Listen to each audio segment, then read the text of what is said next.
Hey, y'all. Well, let me see. Looks like the stream is going okay. How are y'all doing? I don't have any viewers yet, but hopefully.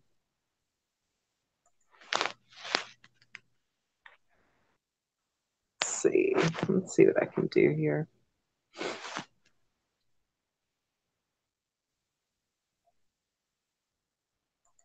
Trying to get it all set up.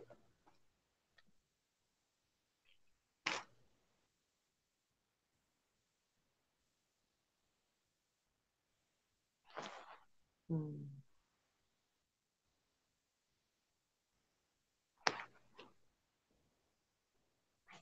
Let's see. There it goes. So how are you guys doing tonight? Trying to get to my control room.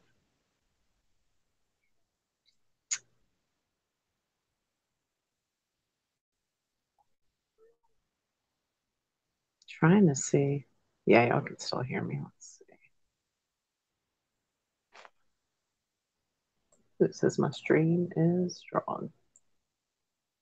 Let's see. Hey, Dominic, what's up? How you doing?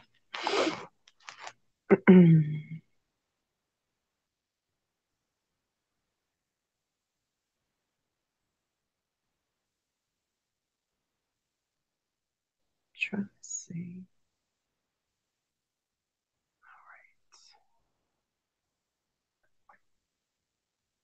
See if I can get somebody in here. Hey, Dustin, what's up? Hey, Theron.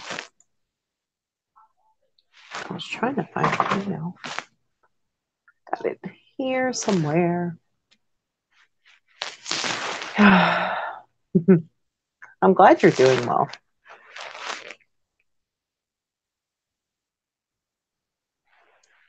Let's see. There you are, Dustin Curtis. I sent you an invite, I think.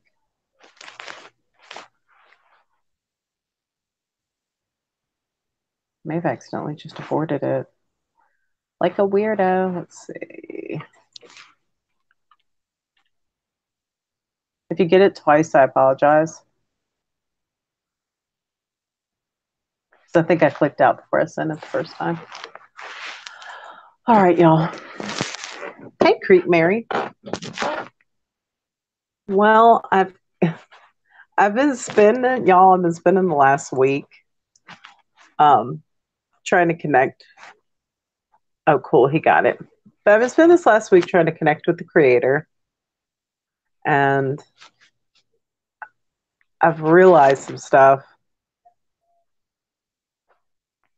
I don't know. I think I know that this effect is like, I mean, it's just a bunch of spell casting, you know?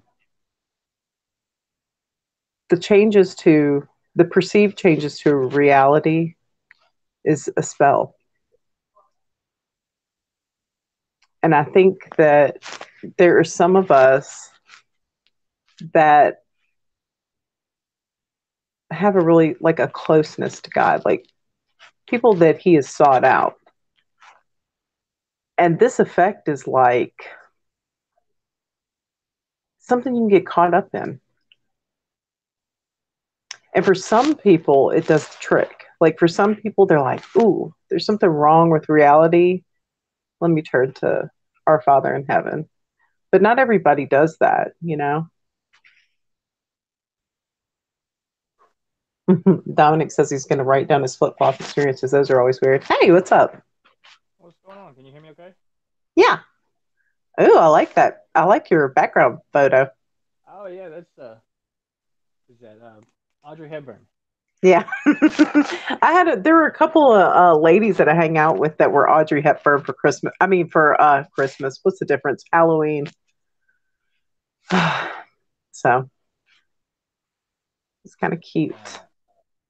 Bear with me for a second. I'm Yeah, working on a work new on your setup. camera angle and your lighting. That's Working on a okay. new setup here. Got Got me some new headphones rocking. All right. You can Got my hear. guitar. Like it. it's, So it's what you, no shave November. it's no shave November. Well, it's getting cold. I It's know. okay. It is. This thing is a veritable for 11 days. Man, look at this. Crazy. Manly. Yeah. I'm glad when I'm glad when my husband grows beard every year. He'll grow like a goatee. He was not done it yet. It's getting there. Yeah, it's I don't know. I can't do the goatee thing. I look funny. I think I look funny now, but I do enjoy not shaving every day. Yeah. So that's a good thing. But it's like a relief when you finally shave it, huh? 'Cause it gets all itchy eventually. Yeah, especially when you lay down, you're like on the pillow. It Mm. takes some getting used to. I never stick it out. I always say I always have a great start, and then I always end up shaving it off. We'll see how it goes. Get you one of them beard trimmers. Right?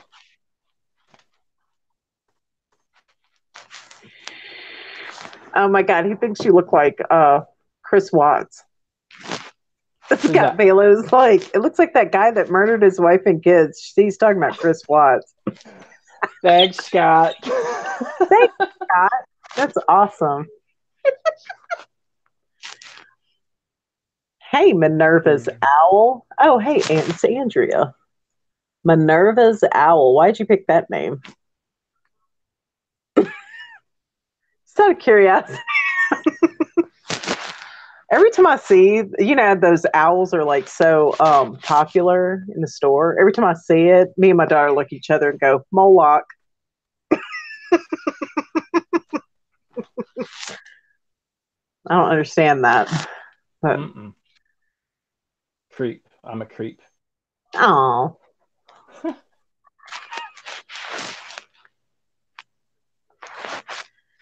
I don't know. Just curious. Oh, hi, But Minerva's. Said hi to her. owl. Who else is in Yeah, here? I don't know. It's we got Scott Let's see. Balo. Who we got? Virgos. Creek Mary 1. Dominic. What's up, Dominic? Curtis. Oh, that's me. Hey, hey, just talking to yourself. Oh.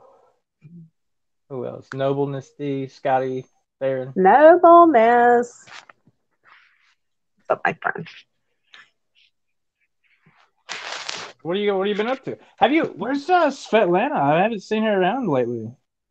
I'm not sure what's going. She's been trying to kind of get away from technology, but I'm not sure. I know she's been having some, you know, like trying out some different meditations and things like that. Good. That's good. That's a good thing. Staring into a scrying mirror all day is not going to help you with that. No. No, it's good to step back. Step back Yeah. every now I, and then. I don't think I Yeah. streamed one time last week. I don't know though.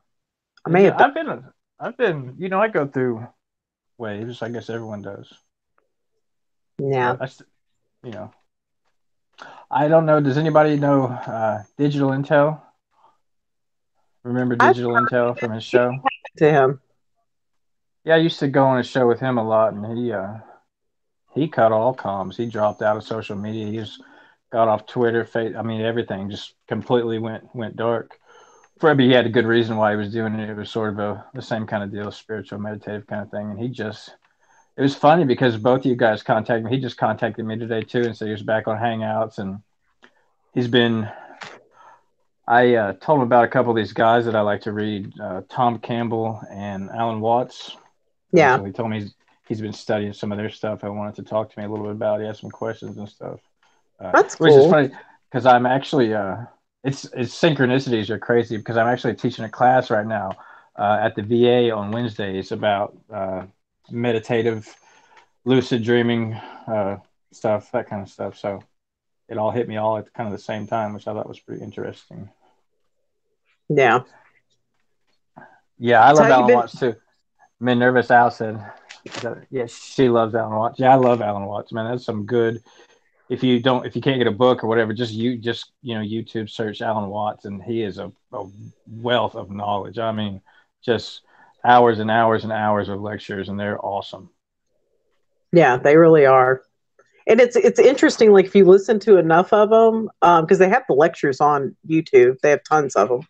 But if Yeah, you listen to enough of them, you can hear him evolve over time, which is nice. you can, because he's done it for a long time. Yeah. Um, I think some of his early stuff was back in the '60s, wasn't it? Wasn't he? I don't remember what university he taught at, but it was somewhere. I think in England. I I know don't he came know. over to the States and taught somewhere, but yeah, he's been doing it for a while. Pretty cool guy. Hmm. Minerva's saying you can never not find new Alan Watts material. Yeah, because he did a lot of speaking. Yeah, and even he does this. People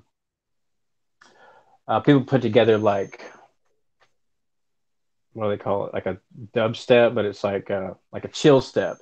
Really cool music, and he's got his lectures in the background. And his voice is real. So I used to listen to him while I fell asleep. Sometimes it's pretty cool. That's pretty cool. I like that. Yeah. I'm telling you, this past week, I mean, I've really been just like focusing on, you know, because a lot of times the reason we're all here is because of the why, isn't it? Like why? Why is this happening? Why are we seeing this Yeah. shit? Yeah, for sure. It's just like all a big deception, isn't it? It's like, I mean, In what is Satan aspects? is Satan able to shift reality?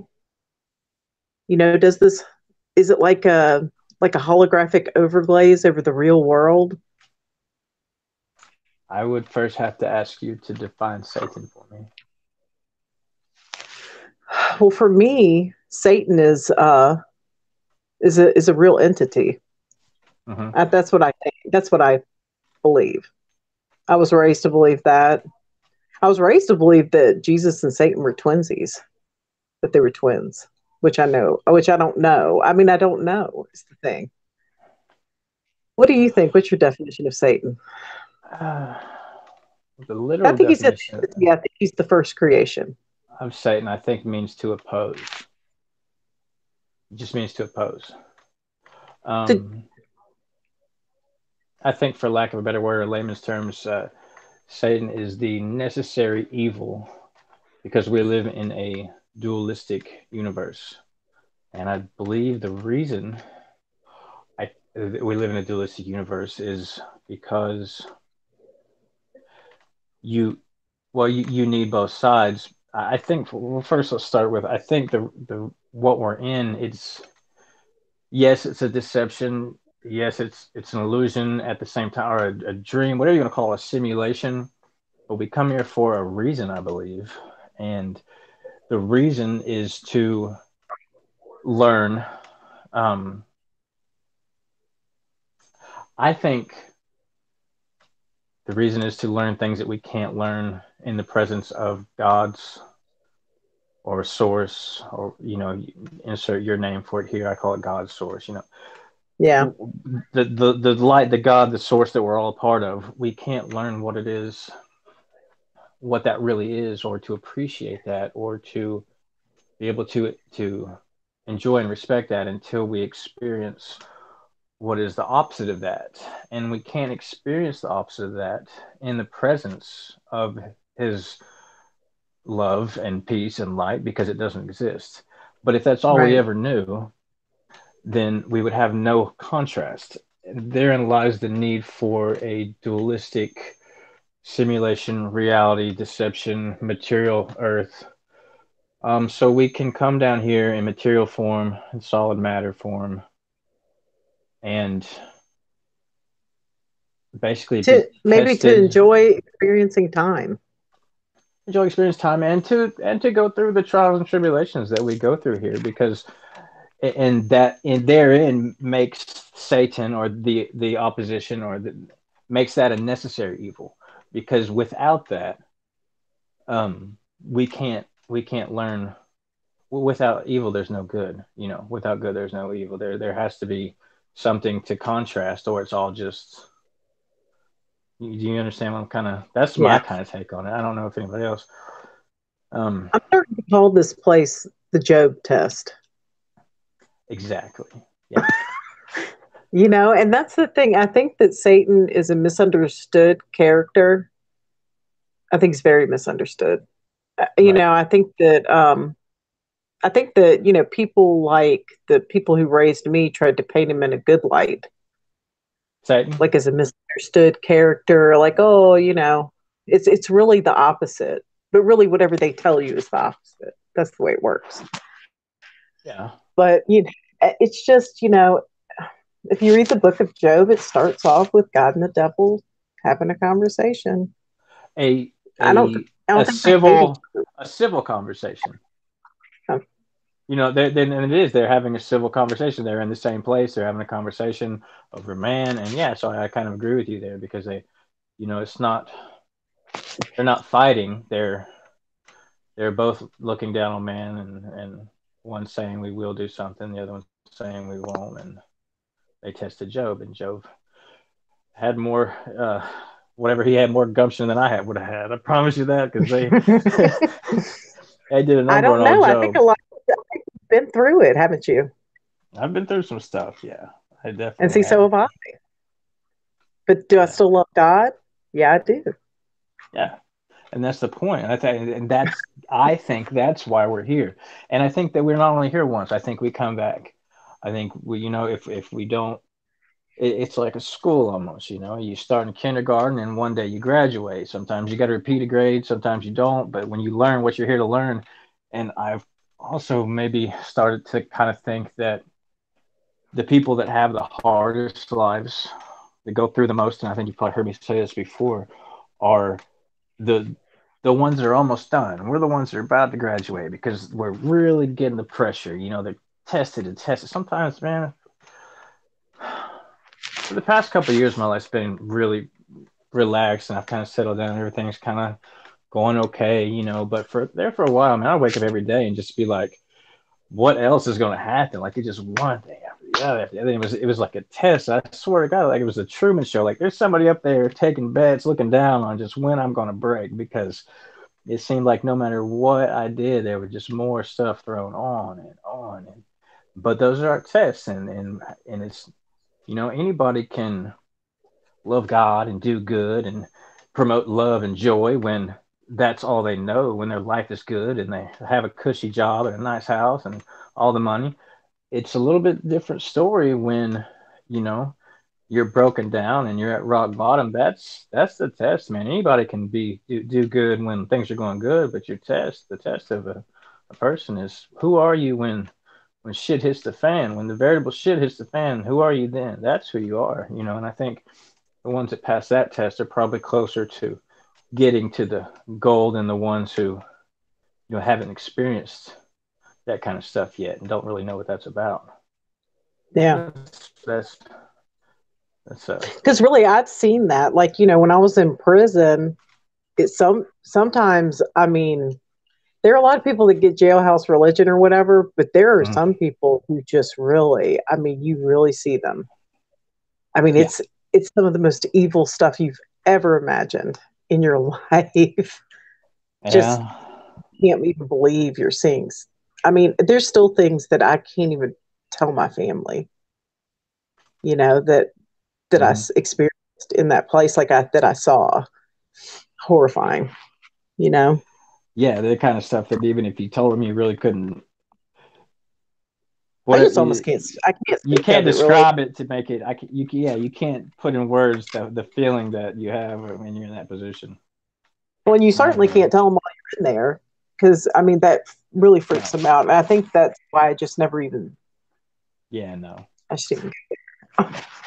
My kids don't need to hear that shit. no, So, probably not, I mean, they've heard probably a lot not. of it though. I've told them stuff that made them just go, "Whoa!" But Dominic yeah, said Dominic said, I hit rock bottom. Losing everything was a blessing, although I surely didn't see it that way at first. Me neither, Dominic. I think that you have to hit rock bottom. You have to be broken to your core to be able to be built back up the way God wants you, I believe. It takes being broke down like that for someone to search out spirituality in the way that some of us have searched it out and sought it out for the reasons that we have, and to really, not because your friend joined a yoga class but for the real reasons, like the deep, we're searching for something because everything else is gone kind of reasons. Yeah.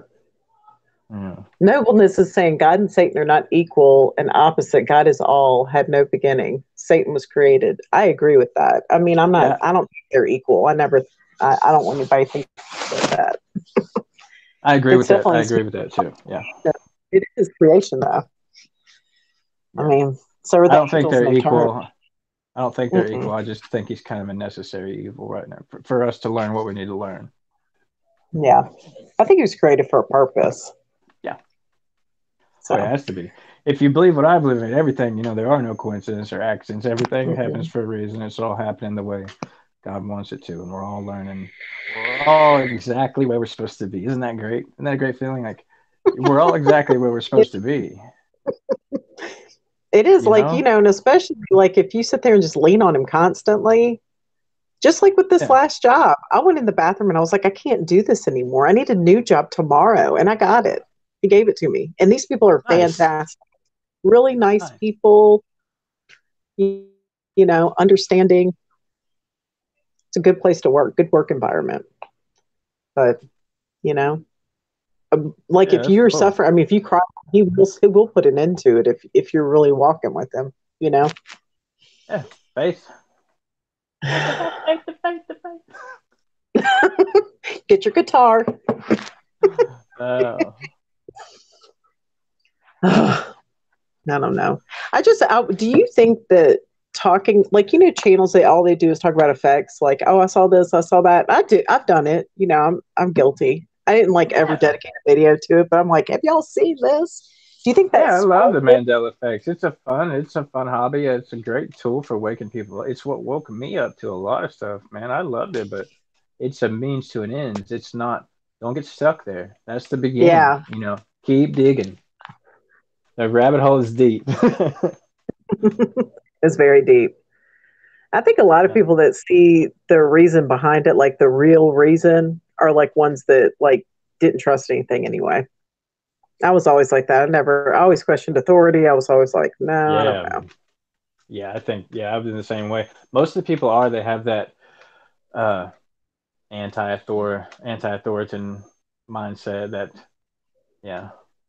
Yeah, yeah, I'm the same. I've noticed that's a very common denominator between people that are Mandela affected or unaffected or whatever you want to call it, or have noticed that. But Yeah. it definitely is. I think it's not the point of it's not to get lost in the Mandela effect. I don't think. I think it's really just a way of saying, "Hey, wake up! There's more. There's more to it than you've been told." What's up, Charles? I didn't see you Yeah. in here earlier. I haven't seen Charles in a hot minute.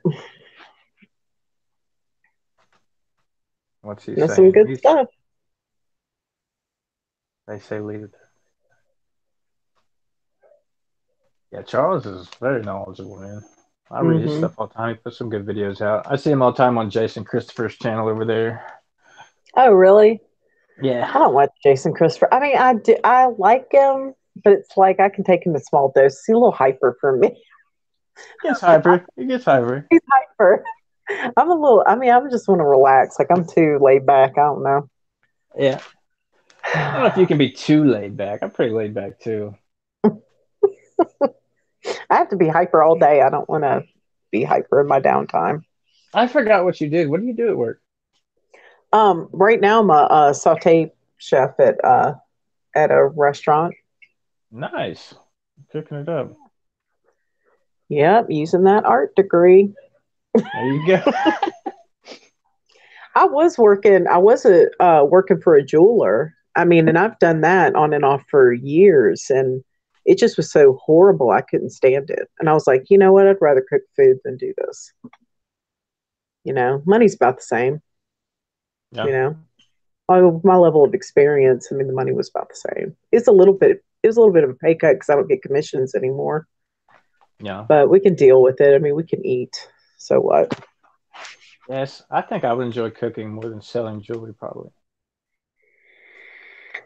I mean, it's I think fun though. I find it interesting.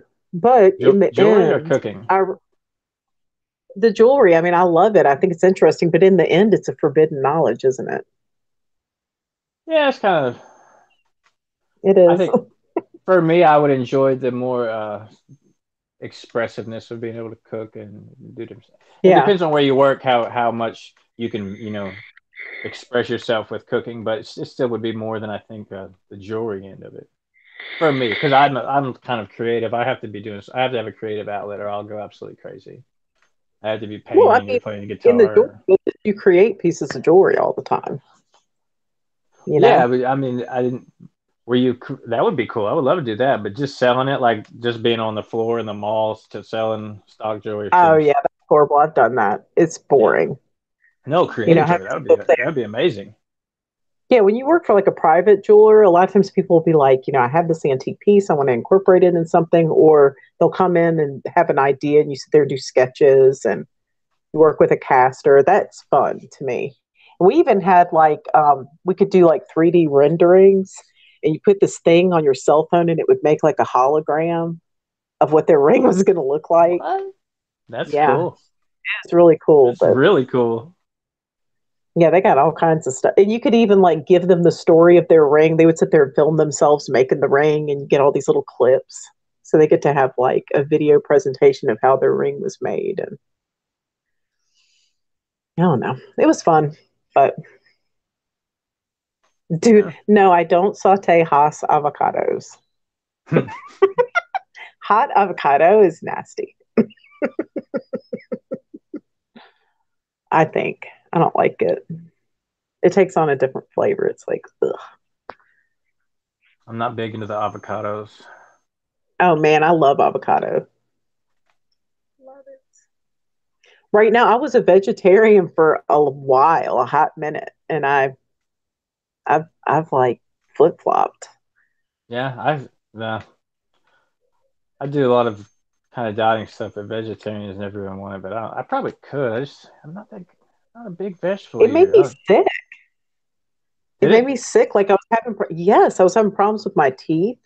Like Now, did you I go like full blown like veganish vegetarian or just kind of every time I tried to go full vegan, I got very ill.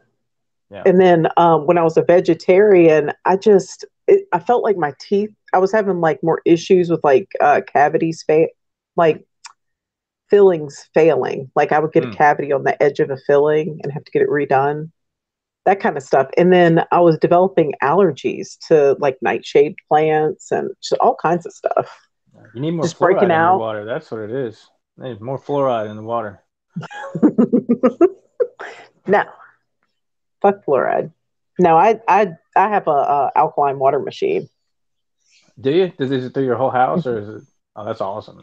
No, A lot of people don't well, realize no, that you can have a water filter, but your fluoride's cut soaks through your skin. So you take showers in it, and I mean, you're getting high dose of it, even if you're not drinking it. If you're taking showers in it. what we do is we have a whole house filter. Okay. And then I have a filter on my shower head. We have a filter underneath the bathroom sink. We have a filter under the under the kitchen sink, and then it goes through this like deionizer, and Yeah, it produces like wastewater that we clean with, and then it produces drinking water. And I see, mean I that got that. machine was a little over 2 grand. Yeah, they're expensive, They're but very it's expensive. very worth it. Though. They're worth it. They are worth If it. you're buying bottled water and your health, I mean, you're having, I had lupus and all kinds of stuff. It was worth it. Yeah, for sure.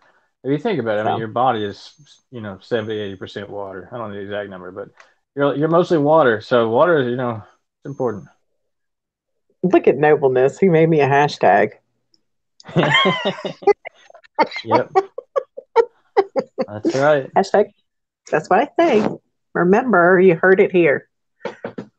You have a T-shirt with his hillbilly smile on it with no teeth with that hashtag underneath. And that's the thing. It doesn't really help your teeth. Not It the doesn't. type that they. Not at Mm-mm, all, really. Not at all. That's mm-mm, really doesn't.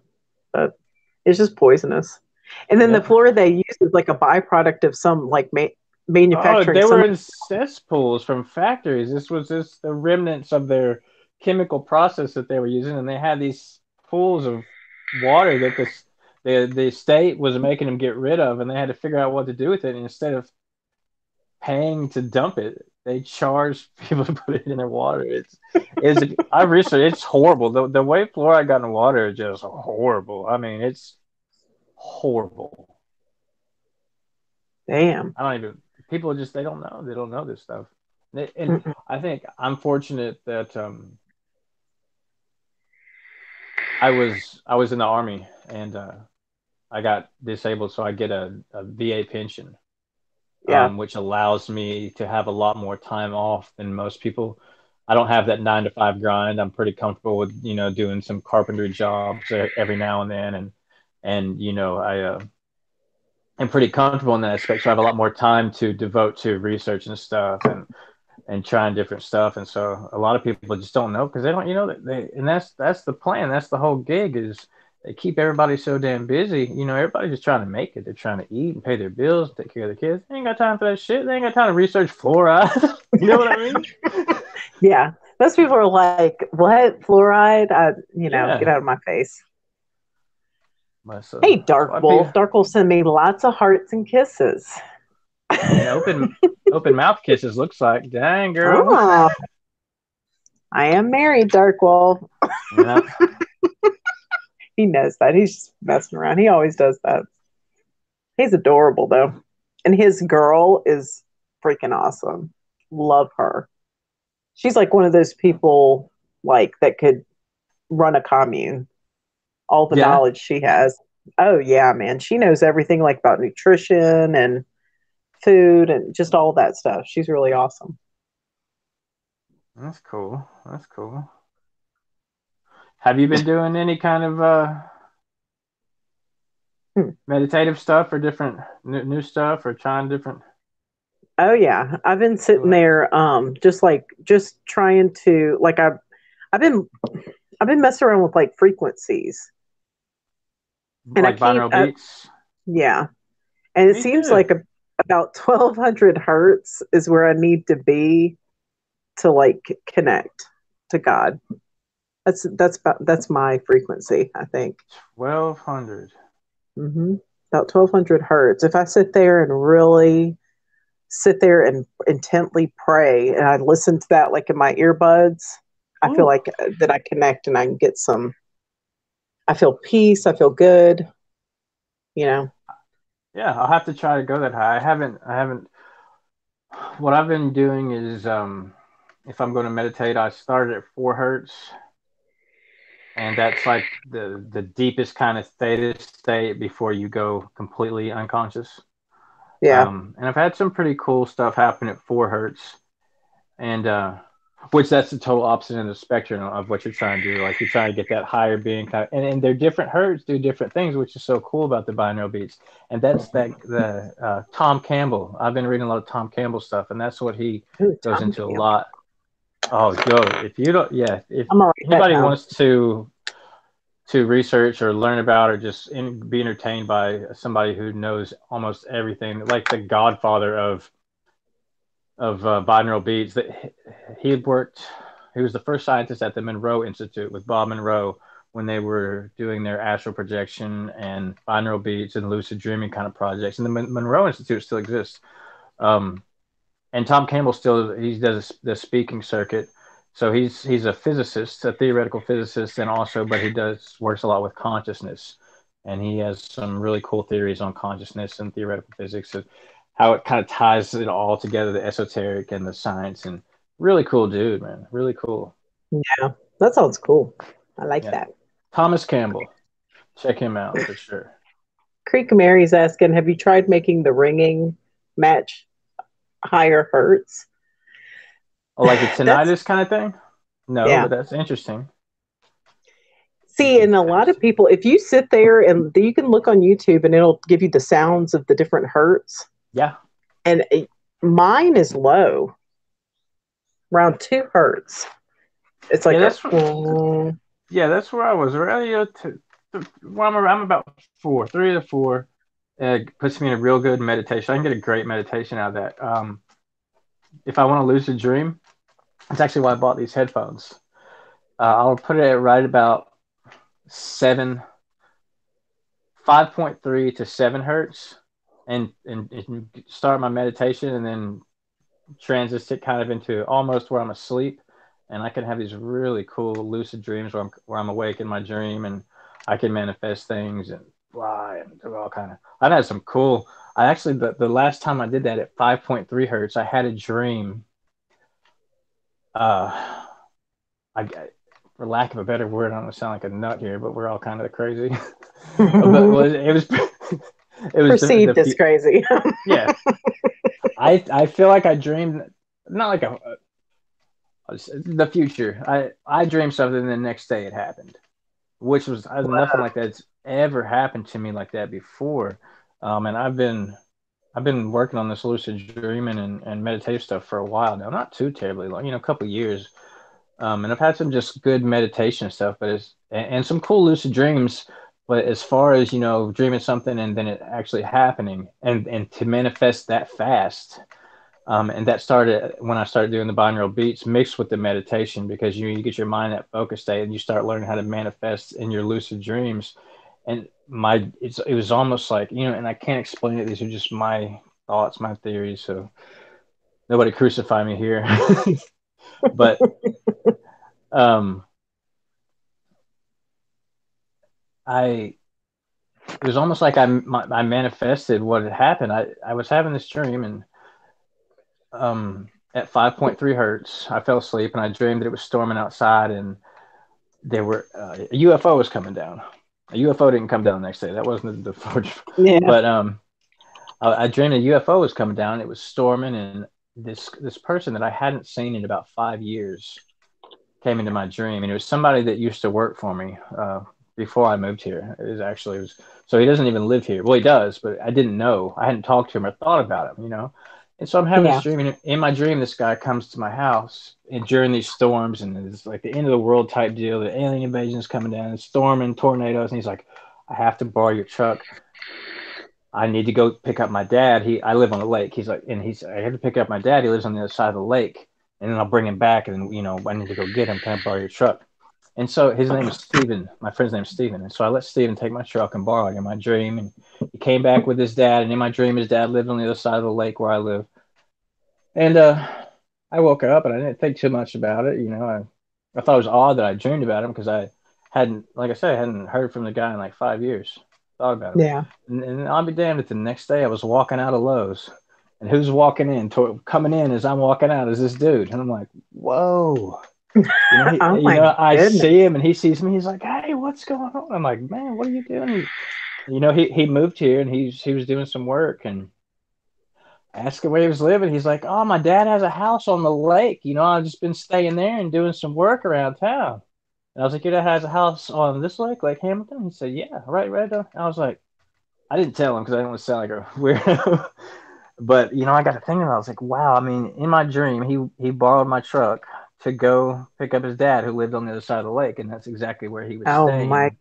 goodness. And I couldn't believe it. It's still hard for me to wrap my brain around. Like, that was just insane how that worked out like that. Insane. But some That cool is stuff's been crazy. happening with my dreams like that. I told you about the dream I had where I was going around trying to wake people up in my dream. Has that happened again? I wanted to know. I haven't been able. I no, I've wanted to try it. It's been on my list to try it. Just it's hit or miss with them. Sometimes you can, sometimes you can't. I'm really trying to make it happen though. I'm gonna try some different levels of the. I've been concentrating more on the binaural beat stuff, and just instead of expecting stuff to happen, just sort of letting whatever happens happen, and just kind of let go of it a little bit and see where it takes me. And a lot of times I won't lie, I just fall asleep because I'm so tired. That's but you Yeah. get all set up, you meditate, you get your beats just right, you sit there, and then you fall asleep and you wake up like, oh man. But That happens to me. I cannot tell you how many times I fall asleep sitting straight up in this chair. I'm just like, my husband will come home yeah, from work like in the middle of the night and he's like, want to go to bed? Oh, yeah, Dark Wolf says his tone is 9,500 hertz. that's A lot close of to them, like let me yeah, tell you, my daughter, she gets that. ear ringing too. Like we all do, all four of us do in my house. But she Mm, gets that ringing, and she said, I just call out the name of Jesus, and it goes away." really? And so I started doing that. I started saying, "No, no, stop, stop," and the ringing stops. Try it. It's messed up. If you think it's going to stop, it does. I just say, Yeah, "I'm going to accept it. No, I don't want it. Stop." yeah. And that's, it's, I think it's whatever. It's the more of the, if you believe it will and your intention, you set the intention, you're creating your own reality. And the same, it's, I kind of group stuff together a little bit different than people. I look at it like praying or calling out the name of Jesus and believing that something will happen because you ask Jesus is you believe that works.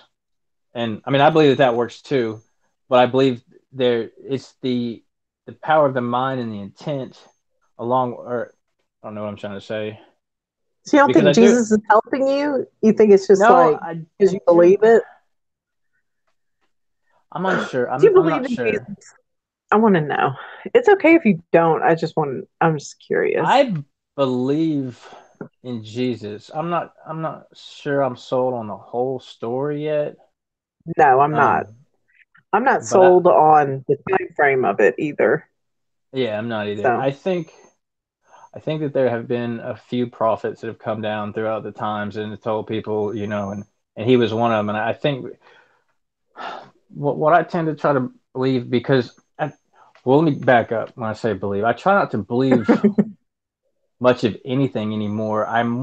Nowadays I'm more of a, I observe everything. I exist in the present, in the now. I try to experience everything from the now.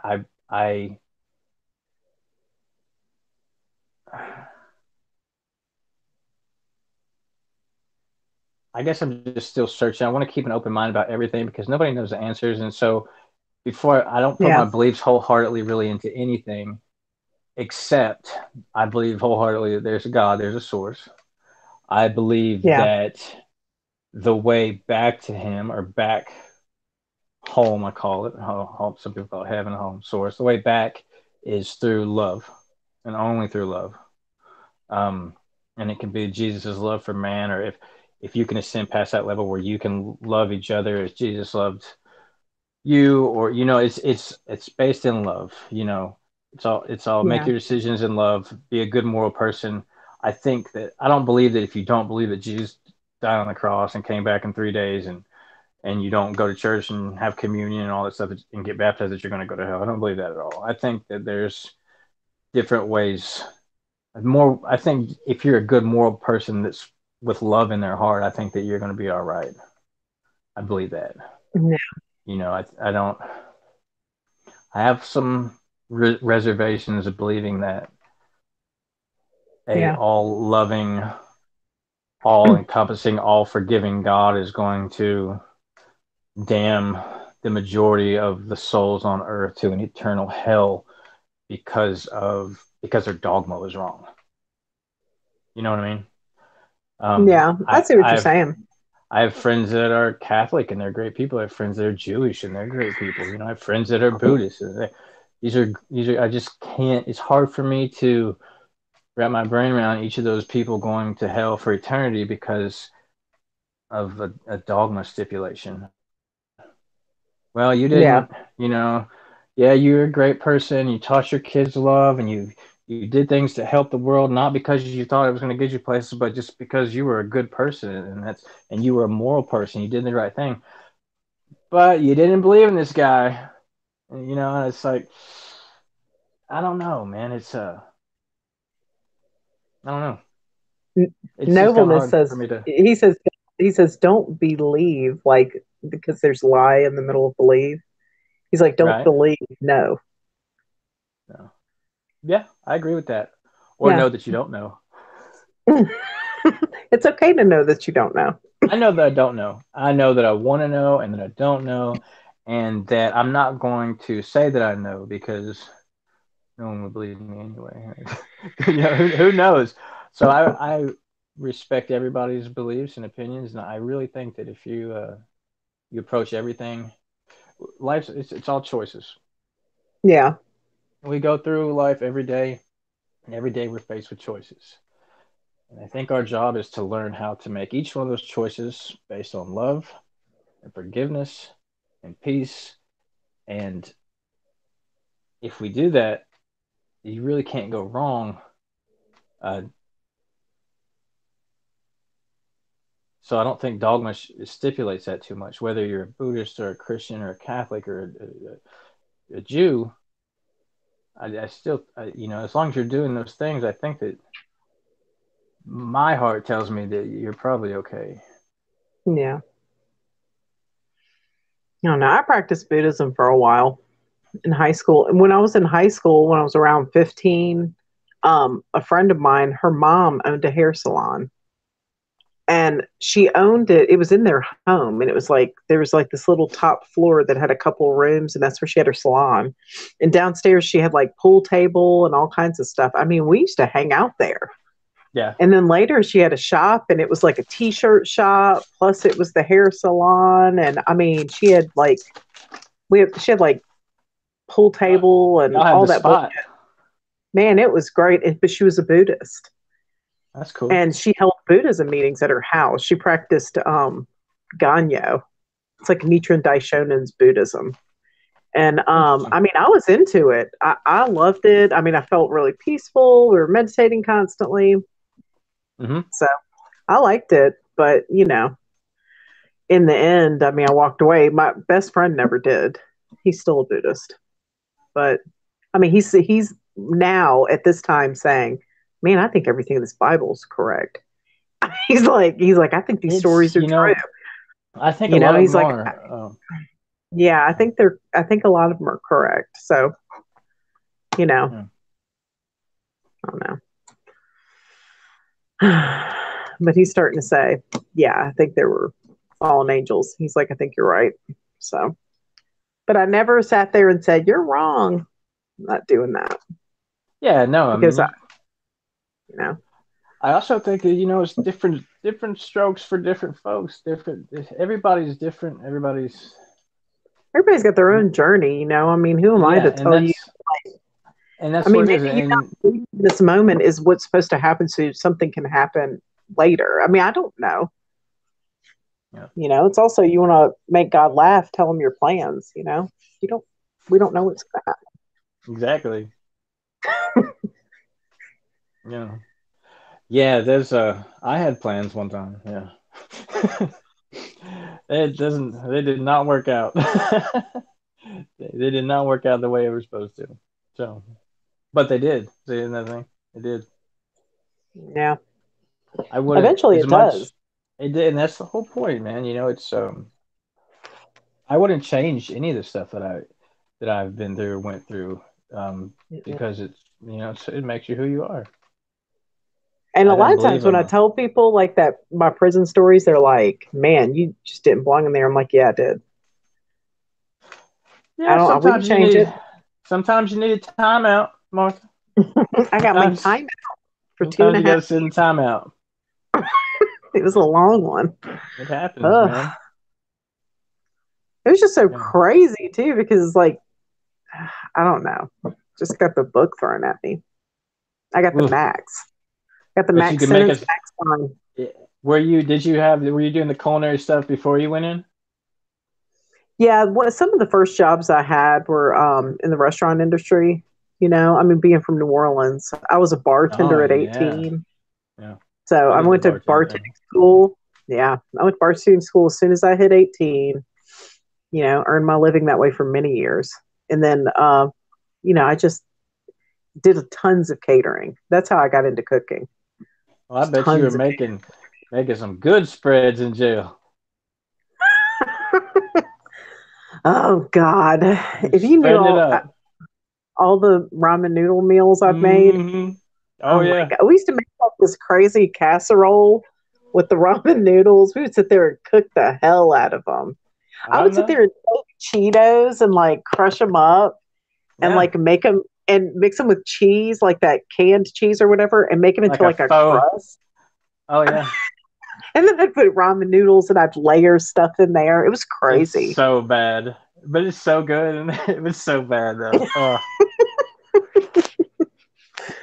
So Ugh, I bad. can't eat ramen noodles now.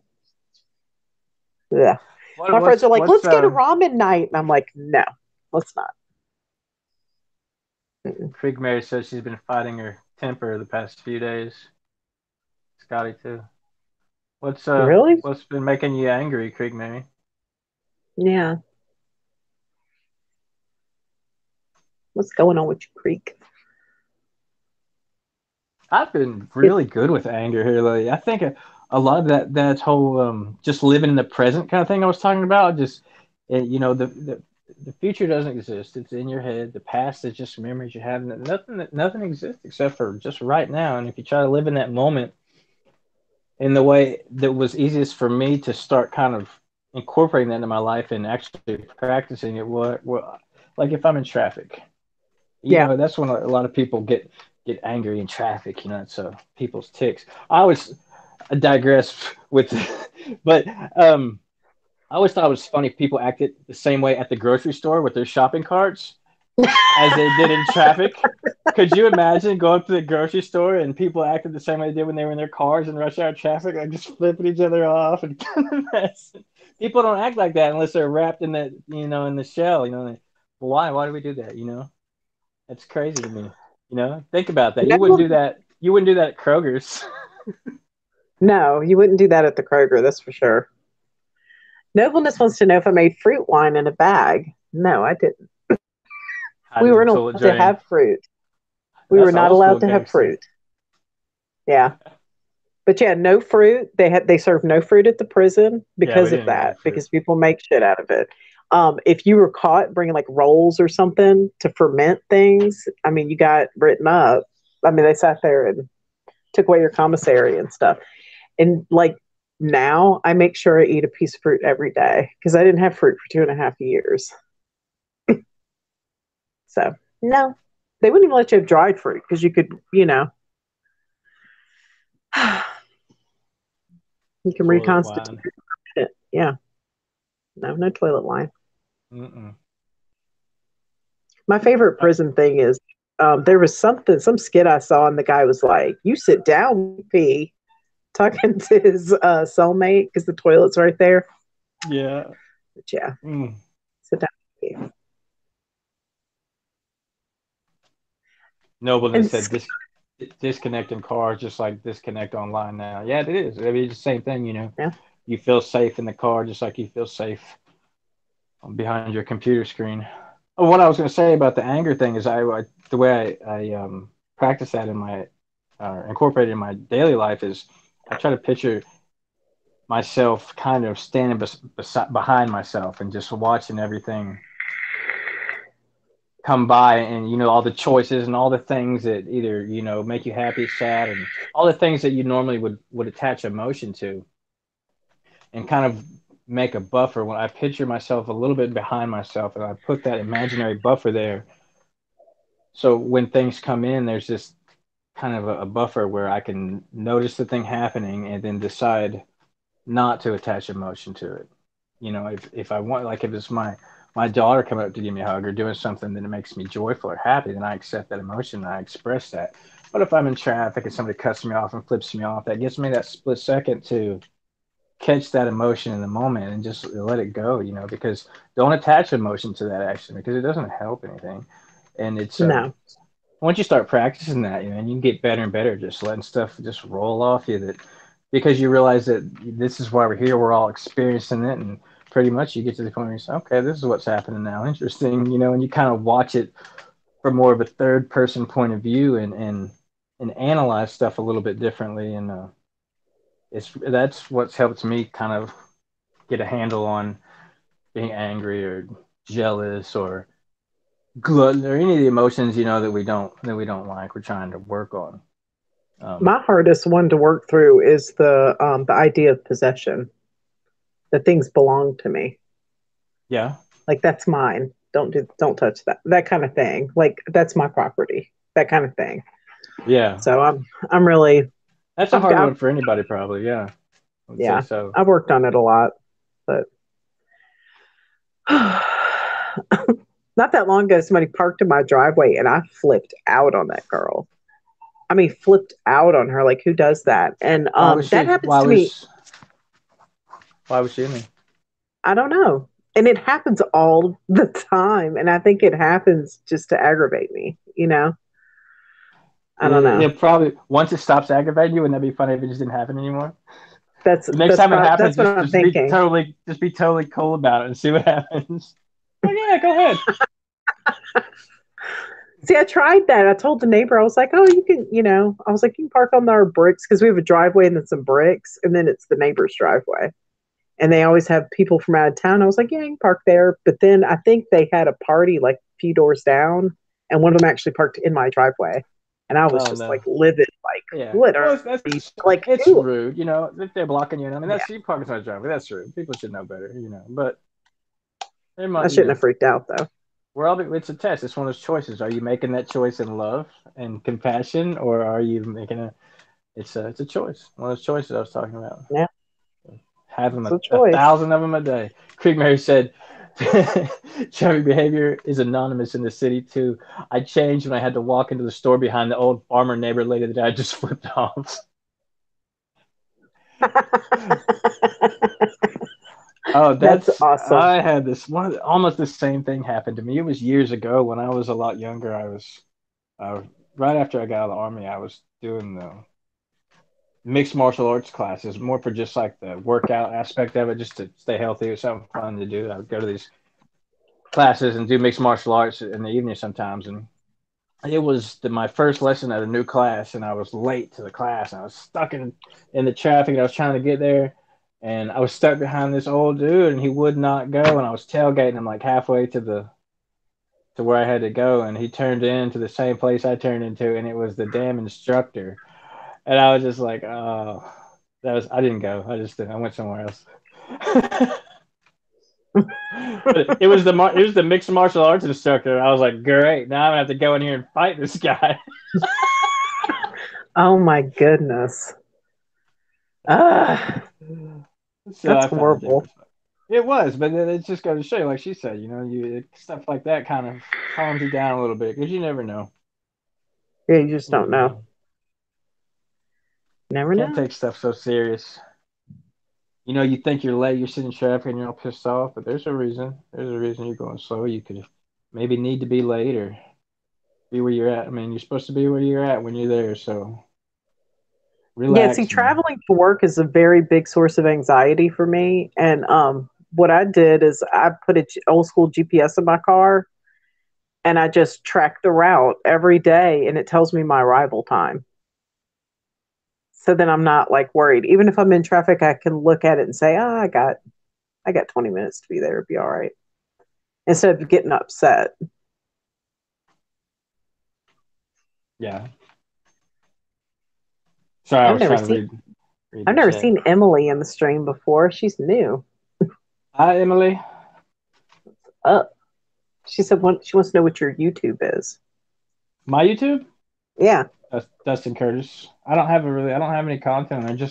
I have a bunch of, go in there and check out my like videos and you'll get all that Thomas Campbell, Alan Watts stuff. And you'll probably get a lot of news stuff too, because I watch a lot of news stuff. But if you go into spiritual stuff in my like, there's a bunch of cool stuff in there. Lucid dreaming stuff, astral projection stuff, meditation stuff. Been on What do my you think kick here about lately. what do you think about like mushrooms and things like that? Do you think it's okay to engage in that kind of stuff? Yeah, I would say, um, for the right reasons. I don't think, I think everything's okay. Basically, I'm not a moral compass by any means, probably, but I would say, I definitely think that they can have ups and downs, goods and bads, but they can be used for spiritual exploration, to help your journey to enlightenment and your path. Yeah, I'm real interested right now in ayahuasca and DMT. Me too. I've done mushrooms a couple times and haven't really. I mean, it's been a good experience, but not really what I'm looking for. I mean, it was trippy and all that kind of fun stuff, but it's not really my intent for using them at this stage. But yeah, I'm really interested in the DMT because I feel like that's gives you a whole different.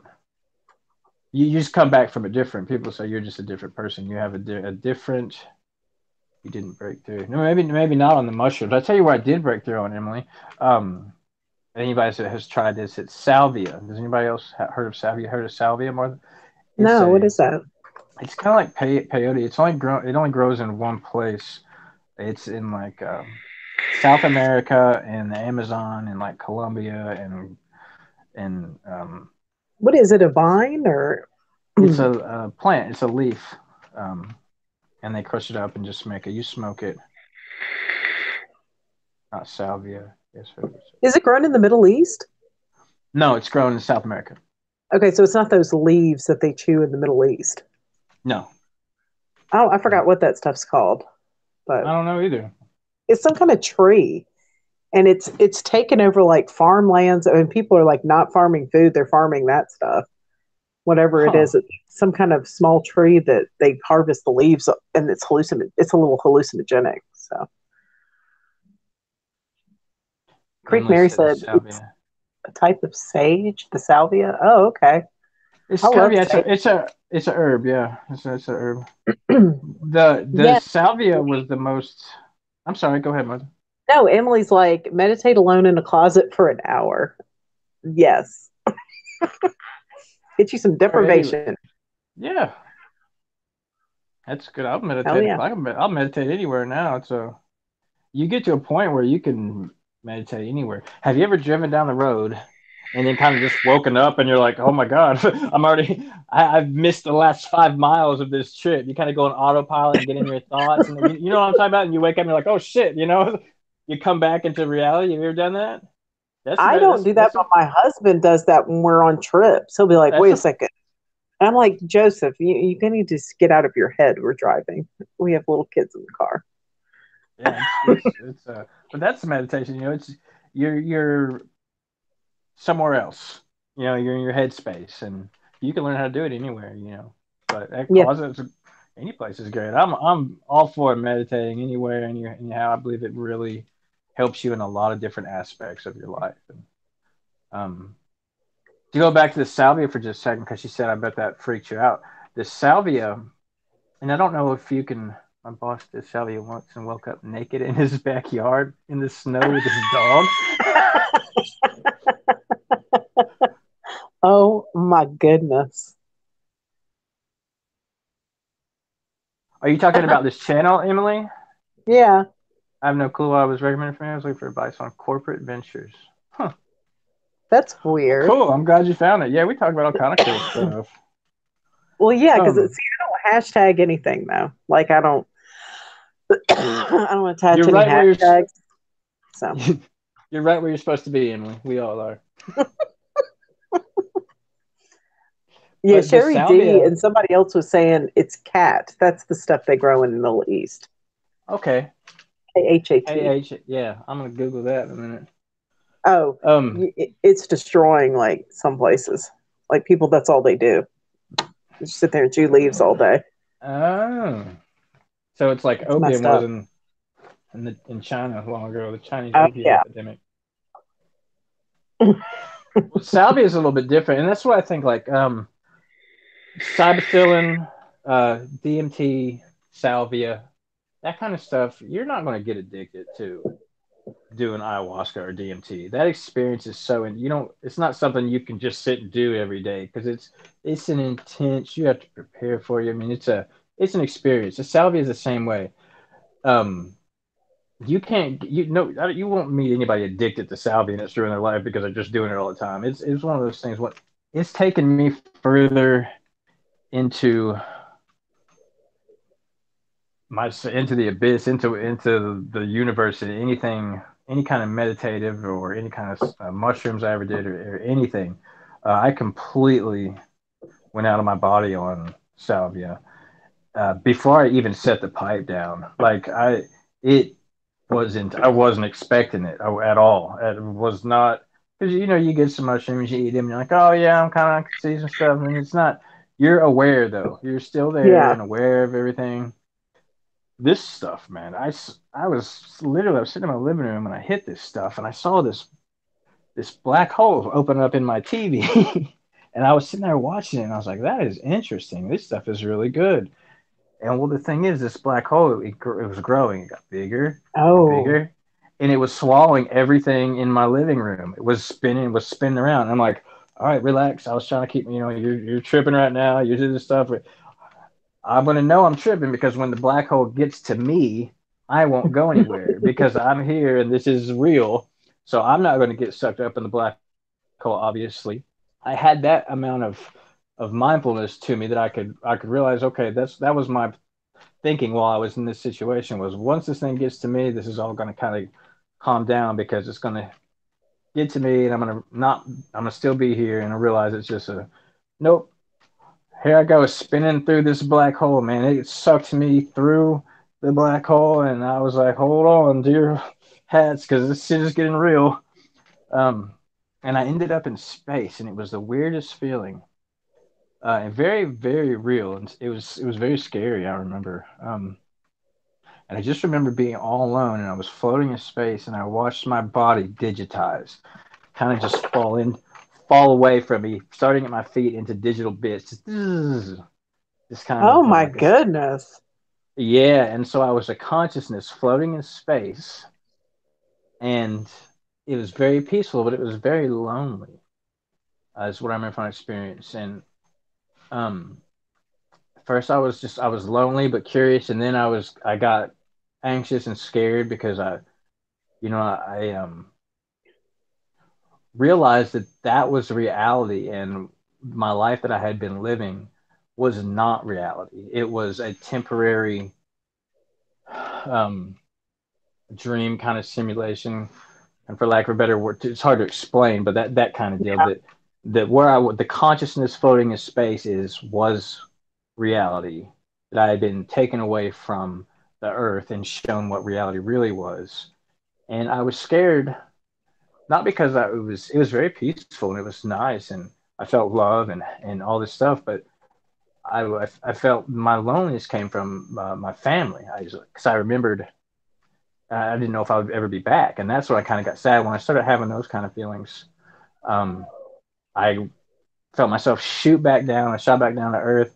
I woke up and I was in my living room, and I was just like so happy to be back, and I Yeah. looked at everything so much different, and I was so grateful for everything that was there, and it really was an eye-opening experience. Definitely one of my first kind of awakening moments where like there's a lot more to this than, and that kind of set me on a path to explore more and more. um I don't know if you can get salvia that's that concentrated anymore, and it's illegal in a lot of places now. I think this was like in maybe 2002, 2003 when this happened. So What was it? Was it something you could buy like at a head shop yeah, at a certain yeah, point? yeah, because nobody knew what it was. It had just kind of come out, and that's when all that like the fake weed and stuff had just hit the market, and so it was all kind of. I'm sure it's probably all outlawed now, Yeah, probably. but that stuff was really, really. There's more to it than just here, ladies and gentlemen. I promise you that much. There's definitely, this is a small stop on a long, long road. See, and through a meditative state, I transported out of here, and I ended up in what I call the white place. The white place? Everything was white. Everything was, what else was there? Other people, and they were all Good disgusting. people? Were they people or like entities? Well, they were just people, like just energies, but I knew they were people, and they were deciding what they were going to do. They were talking about, well, we could do this or we could do that. It was confusing, but there was nothing there. It was almost like that scene in The Matrix where he's like standing there and it's like white. That's what it was. I Yeah, was just like, I love that scene. like Yeah, where it all goes away and it's just this white substrate. And it's just like, yeah, yeah. that's what it looked like to me. That's one of the Mandela effects. That line that he said, What if I told you everything you know was a lie? That line was never in the movie. Do you remember that line in the movie? Of course I do. Yeah. I mean, there's tons of memes. But what if like talking about that stuff like spreads it? Spreads it.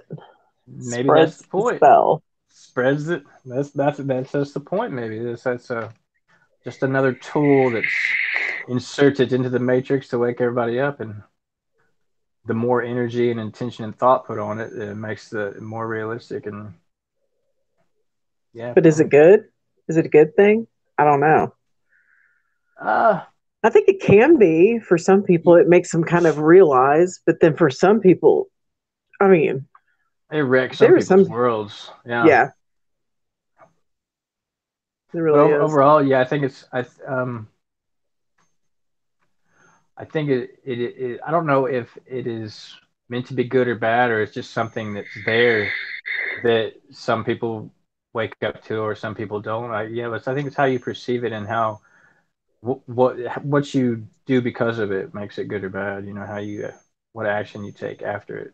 Like for that, it was one of the coolest things I had ever experienced. Honestly, because you stumble upon it and then you're kind of wonder and you're kind of curious and you hear stuff, but until you then you get to that one thing that really relates to you, that one thing that you know, I know that used to be this way with everything in me, and now it's not. And then once you get that thing, and it's different for everybody. Some people it's the Darth Vader thing, whatever your thing is that you're like, oh my god, I had this movie my whole life. I watched it 1,000 times. I know what that said. You're not going to tell me what it said because I know for sure when you get your Mandela effect like that, that really for me it was almost like wow, there is magic almost. There's something.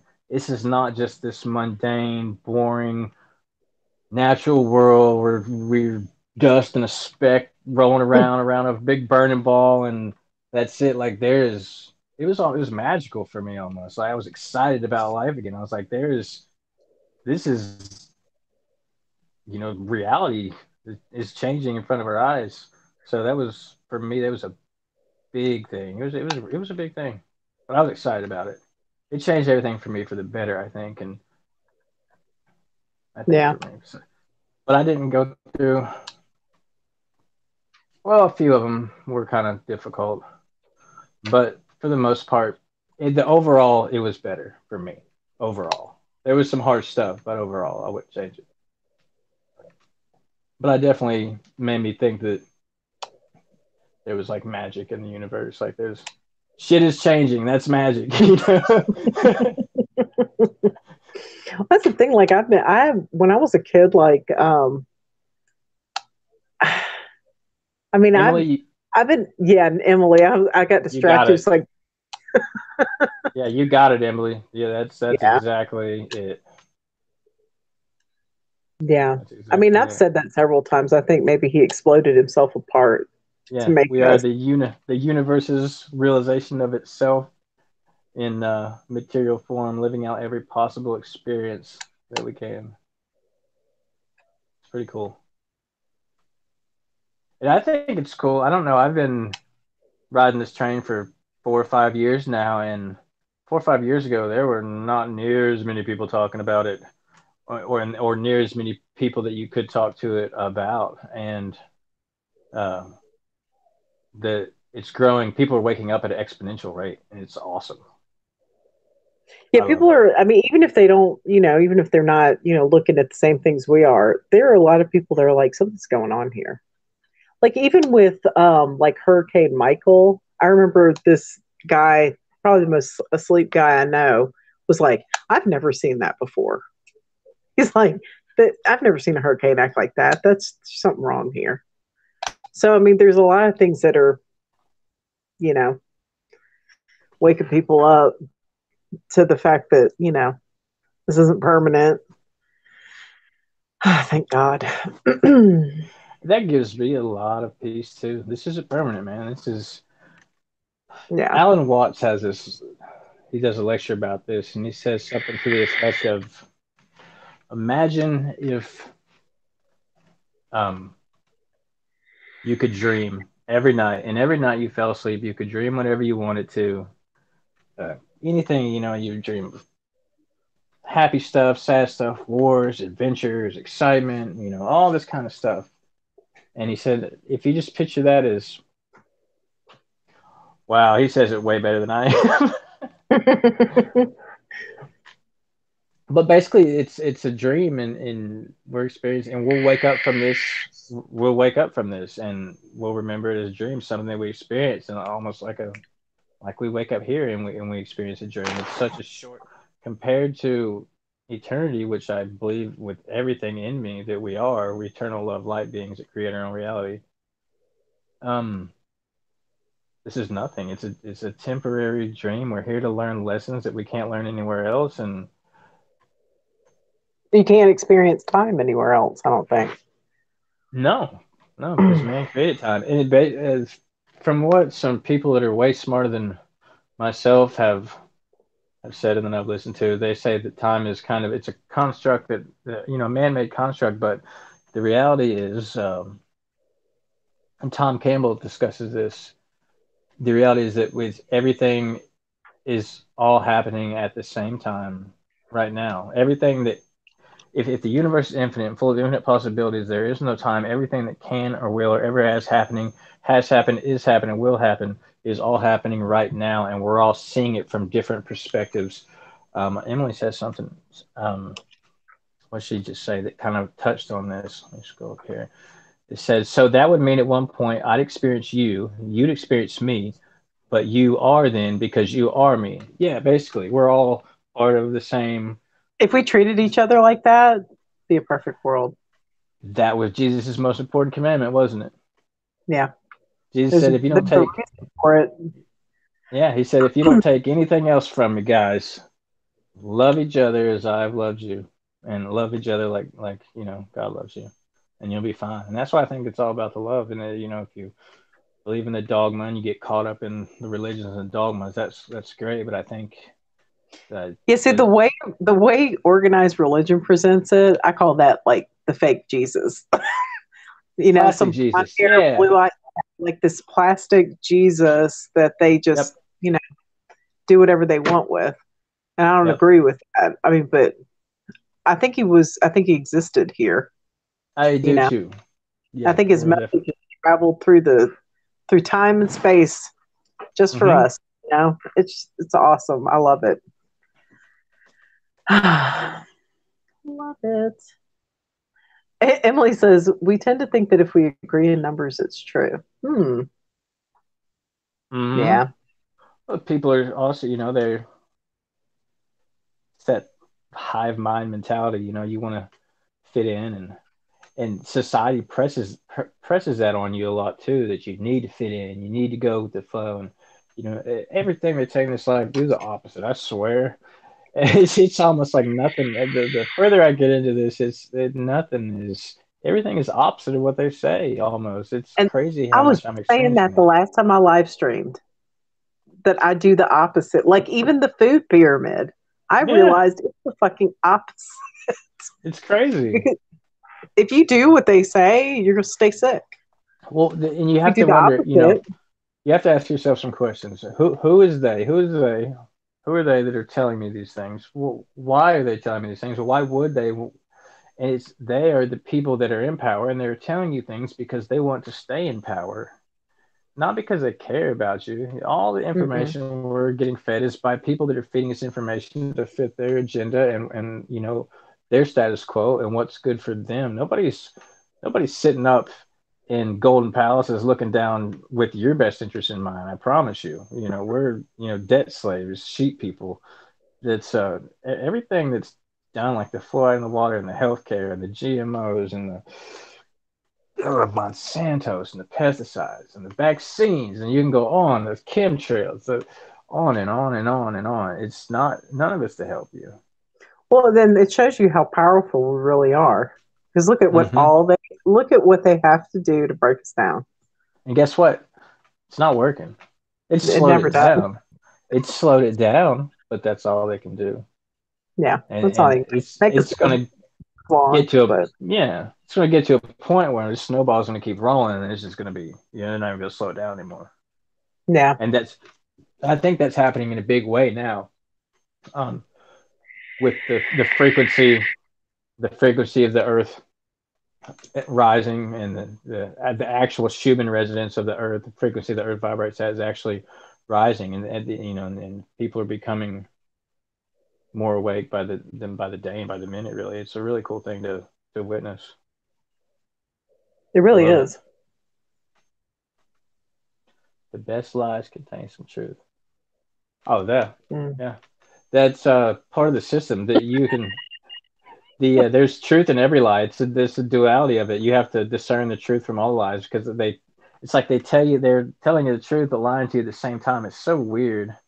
And if I could speak more eloquently, I could really explain that better. But there's people out there that explain it a lot better than me. That the truth and lies. One of those people that does the truth and lies and like the Bible and stuff. His name. Have you heard of Jeff Daughtery? Mm-mm. Um, he goes on like. Have you heard of the Leak Project with Rex Bear? Yeah, my husband hates Leak Project. I'm not too big on the Leak Project, but there's this guy that came on there from time to time. And his name was Jeffrey Daughtery, and he's got a pretty good YouTube channel. And he was I want to say a Presbyterian minister for about 20 years, Yeah. and I think his channel is called The Christian Whistleblower. Okay. I'm And gonna look it up. he kind of it's that opposite kind of deal. He was saying the same thing. He talks about the plastic Jesus, the one they try to sell you to control uh, man and stuff like that, and the real one, the difference between the two, and why he thinks what he thinks, and where to find the scriptures for what he believes. And I think some of his stuff's really cool. He's got a um, really cool perspective on some stuff. Worth checking out for sure. Most of the stuff that I talk about either comes from Tom Campbell, Alan Watts, Jeffrey Daughtery. There's a channel called Global Witness. Super cool Yeah, channel. yeah, I watch that one all the time.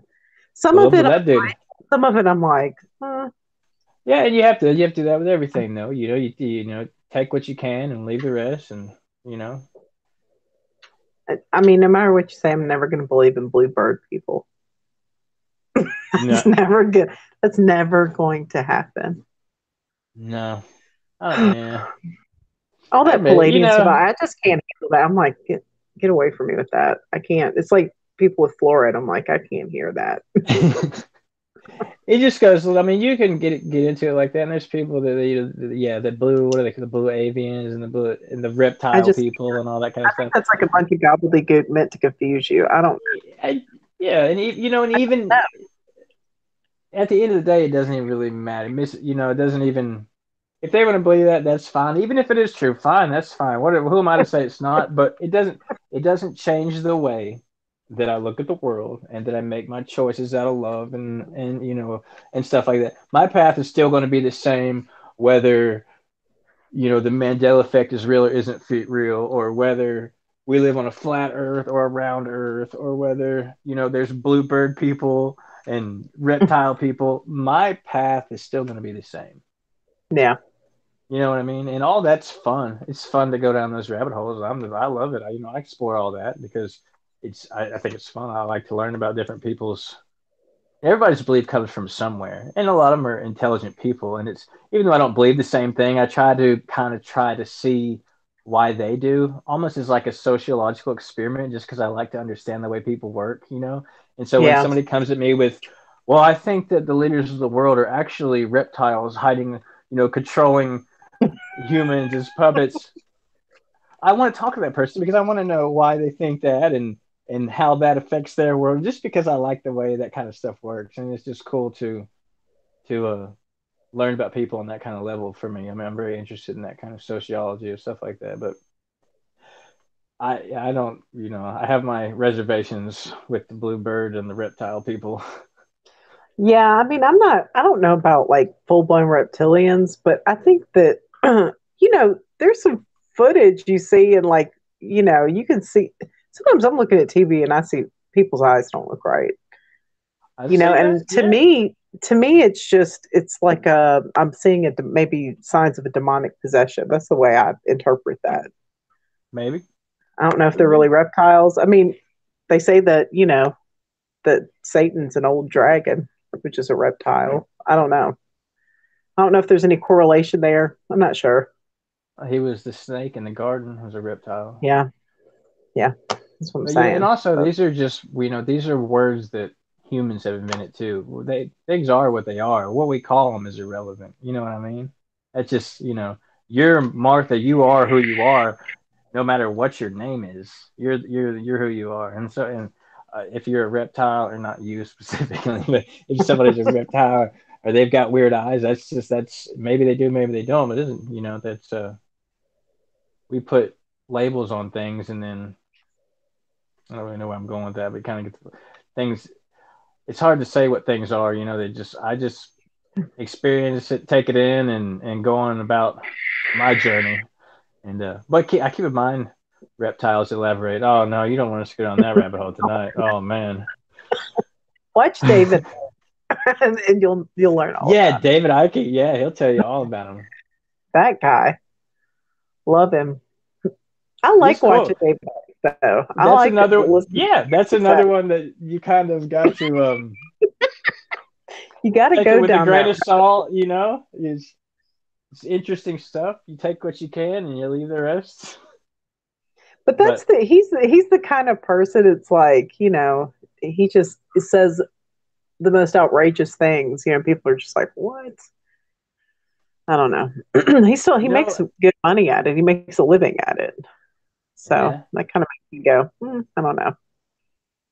it does. It all plays a factor, and I love watching him. It's I mean, it's fun. It's that It's stuff entertaining. is wild. But what I find even more interesting about that is David Icke's been doing it. It's Ike or Ike? I think it's Ike. I I'm think the not E sure. silent, but I'm I not think so sure. too. I think so too. That's the way I'm pronouncing it. He's been doing it for a long time. 25 years or so. He's been on this kick where he's been going around talking about stuff. And the interesting thing is stuff that when you listen to the dude 10 or 15 years ago and call him batshit crazy, a lot of the stuff that he was talking about now you're like, oh, well, that's kind of what happened. Yeah, he was right about some stuff. So who Yeah. knows? He's one of those guys. He's past the test of time. He's been around long enough that you can go back and look at what he was saying in the 90s and be like, damn, that really happened. That did happen. So, Yeah. you know, he was talking about quantum shifts and Luciferians and all that kind of stuff a long time ago. And some of that stuff is like, especially the quantum shifting stuff, is crazy. So who knows? But it's definitely fun. It's don't let any of it take you off your path, though. You guys, it's all fun Emily to says explore. people need to understand spiral dynamics. Oh, spiral dynamics are very interesting. Yeah, I was actually just in a class about that the other day. That's that whole human's psyche thing I was talking about. That describes the different levels of the evolution of people's mind on Earth. I think how many levels are there, Emily? Like 8 or 9? I don't remember this, but it starts like on a basic, like a survival level. All you're interested in getting your food and water and your fight or flight, and then you evolve into these different types of people as you grow spiritually. And they're color coded levels. You can Google it, it's biodynamics. They're just like these 10 or 12 color coded levels that describe the different types of people and the percentage of how many people are what type that do. It's interesting stuff. Yeah. So blue, red, yellow, orange. Yeah, that's it. Yep. Yeah, I've never heard of that. That sounds interesting though. I'm gonna have to look that up. Yeah, spiral dynamics is cool, and it kind of I found myself, I won't say judging people, but walking around and you interacting with different people and kind of you see, oh well, they're on this kind of level, so I can understand more about where they're coming from and why they act the way they do and react the way they do. They're kind of sitting on this level and they haven't matured to this level spiritually yet and have this kind of understanding. And They'll never go. Yeah, that's true, Emily. I feel Emily's on point, man. I don't know how she just mystically discovered this channel, but she knows about a lot of stuff we're talking about. That's cool. That happens to me a lot. Yeah. Like with Svetlana, I mean, I just saw I was in a SMQ AI's chat, and she was making comments, and like nobody was responding to her, and I was like, wow. I was like, I got to talk to this girl. So I kept trying to message her, and like she wasn't getting the messages.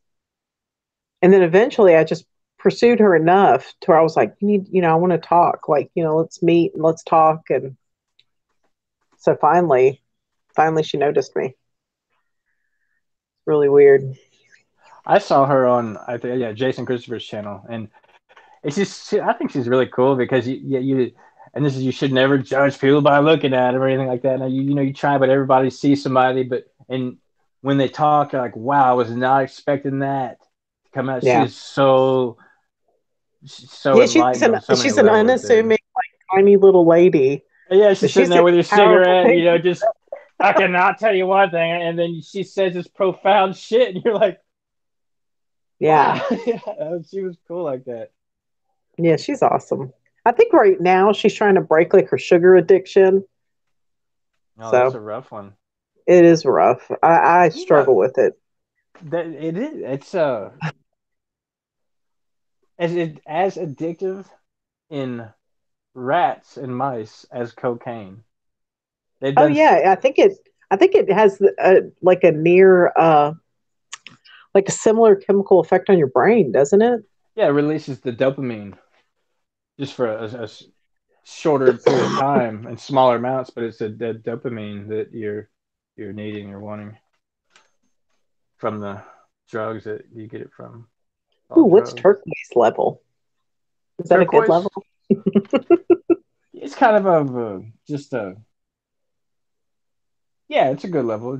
You're probably on the turquoise level around there. You have to look at the chart. It's just a little higher, a spiritual awareness. Less judgmental, a more forgiving kind of person. More of a big picture kind of person. Can not just thinking about the day to day, but can have an awareness of wow. Emily's on point, dude. I tell you what, I like Yeah, her. I like I Emily's. actually I'm intermittent fasting right now, Emily. Pretty Yeah, and cool. I've been doing it too. That's my latest thing. It's I've been doing some. I don't eat like during certain times of the day, and then I give myself a window to eat every day. So yeah, that's awesome. Oh, she likes you too, Dusty.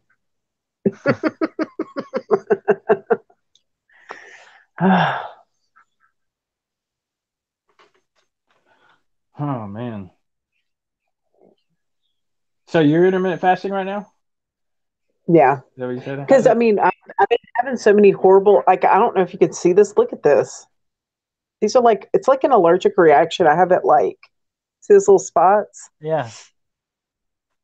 Like I just have these allergies. It's so bad. Like this is from eating like a pepper, like a bell pepper.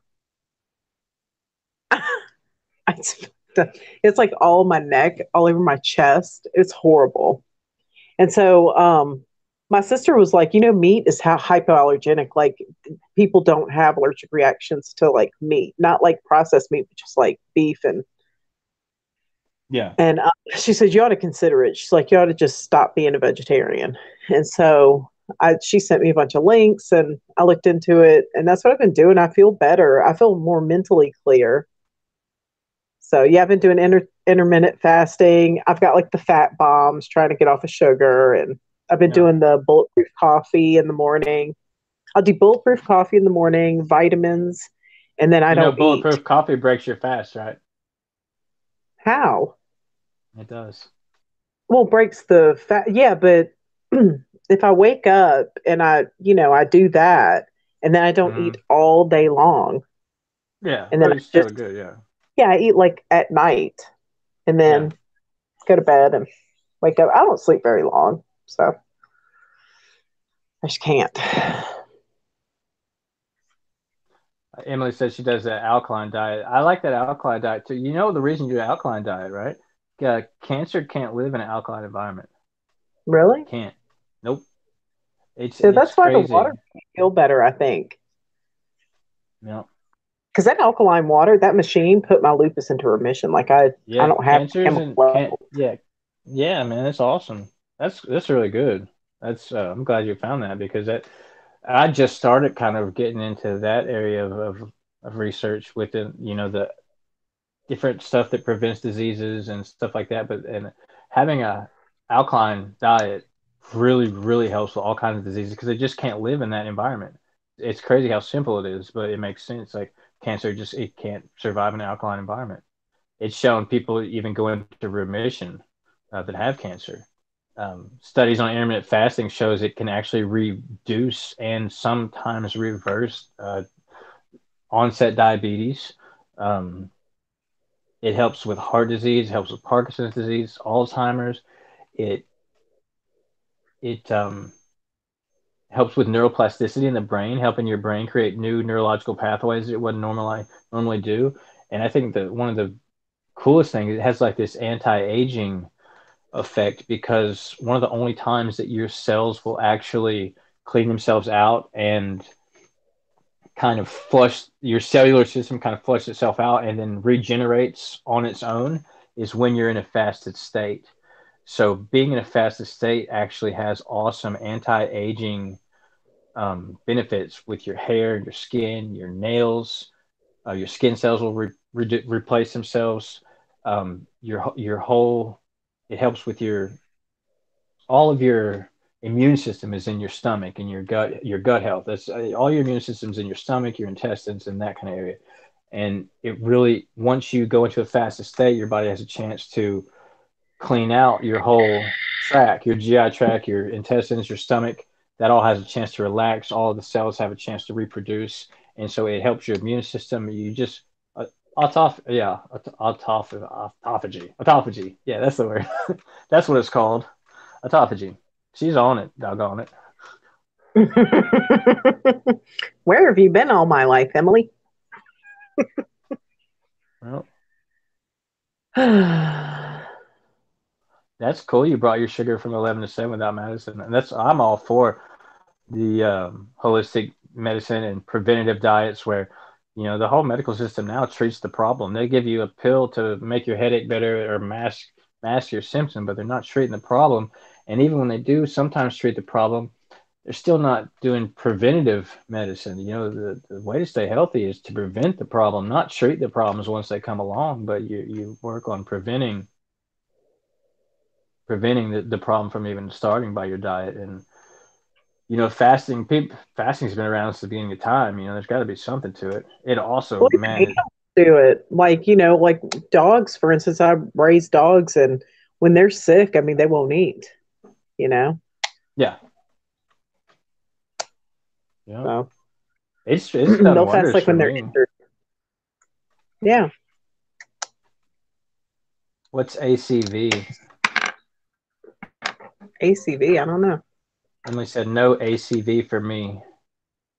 Apple cider vinegar. That's what that stands for. Ha! Did I get it? Uh, Is that what it is? yeah. Because I drink green tea. Yeah,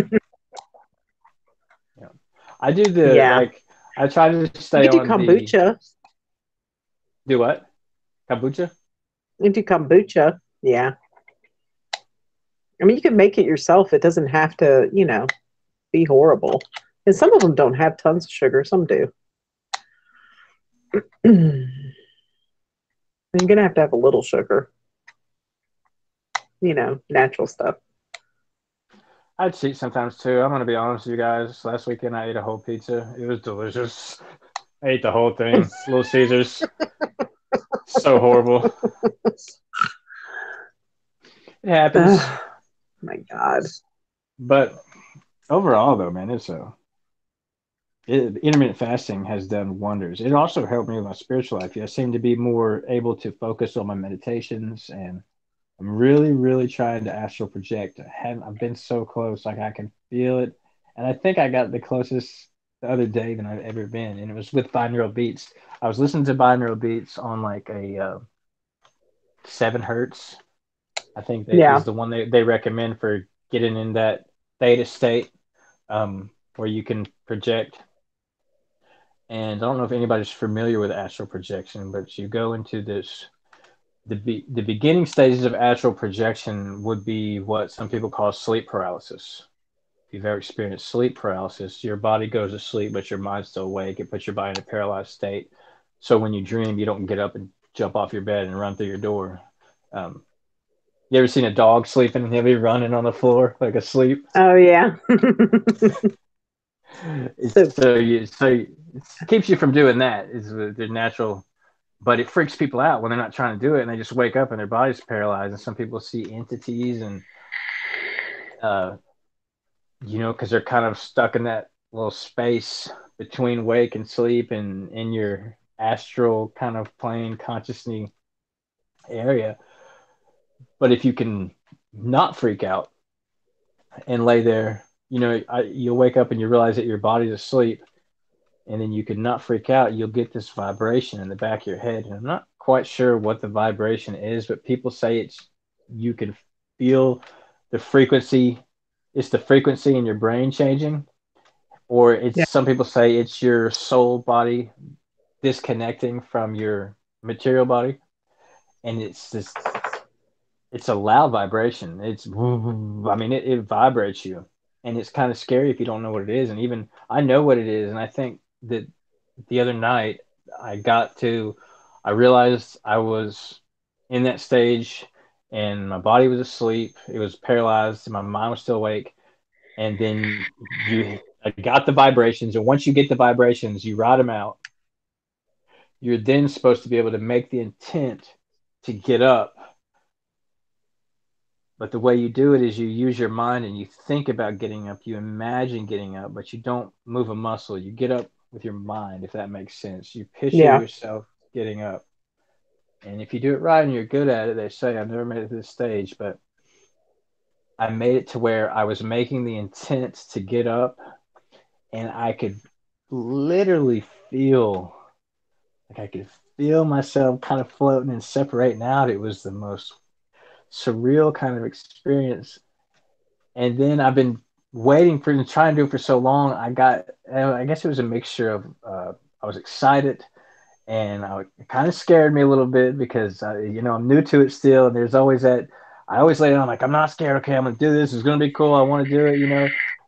But when your soul starts separating from your body, Yeah. it could get it's a little freaky. So It really is. The first I time I thought ever did it, I sat up and I turned around and looked at myself. And when that happens, I was like freaked out. And then a few times I could feel myself leaving and I get so scared I go right back. But and you can eventually do it. That's pretty good. You'll see some. I saw the white place. that's so cool. I want to do it, man. I'm really working on it. I'm trying to read the chat too. What's what's she say? Where's it at? So Craig Mary, you've done it. No, Dad rolled. She's wondering, would it be like a mechanical hum? It's trying to think of a best example I could say that it's like a vibration. It would be like if your head was on a bass speaker at like a mid tone and it was just going boom, like that. That's what it feels like to me. Some people say it feels like a train rushing, like um. Yeah, like that. But when it happens, you'll know it. There'll be no doubt in your mind that it happened. It's not one of those things where you think it happened. Maybe you might have felt something. It's fucking intense. It's intense. Emily has she done? I was once submerged in the ocean. Cool. Yeah, see, I want to do something like that. See the white room, or go in the ocean, or fly out of space. Like it's the coolest thing. I really want to try. Once I got to doing the lucid dreamings and manifesting stuff in my dream, and then had a dream in the future, I'm pretty positive I can get there. I just have to keep. And I think a lot of it is you have to believe it. You have to believe if you don't think you can do it, you're not going to do it. If you don't believe it, it's not going to happen. Yeah, yeah. You have to know it's going to happen. It's like, yeah, this is happening. Kids.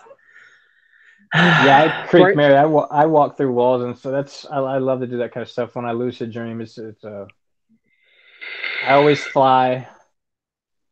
I love to fly in my lucid dreams, but I've gotten more inquisitive in them. Law of attraction, exactly. Yeah, with the being having to believe it.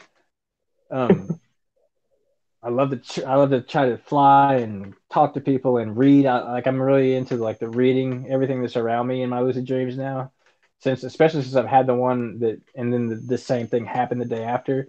So I'm like trying to get every for as long as I'm in there, get every piece of information I can and look around and just observe and trying to figure out how I can stay in them longer. Because if you get too excited or too, if you get if you start thinking about too much, you'll wake yourself up, which sucks. Because I hate it because you'll get there and you're like, yes, I finally did it, and you wake up like ah. You try to be cool about it. I found looking at my hands really helps. If I'm in a dream and I can feel myself sort of coming out of it, if I stare at my hands, my fingerprints and the lines of my hands will get really intense and really like almost high definition. And if I Yeah. focus on that or focus on the ground, it'll kind of ground me back into the dream where I can be calm. Hmm. I'm Yeah, I I'm do trying think. to Yeah, I'm looking at hers. I do think there's another worldly element to it.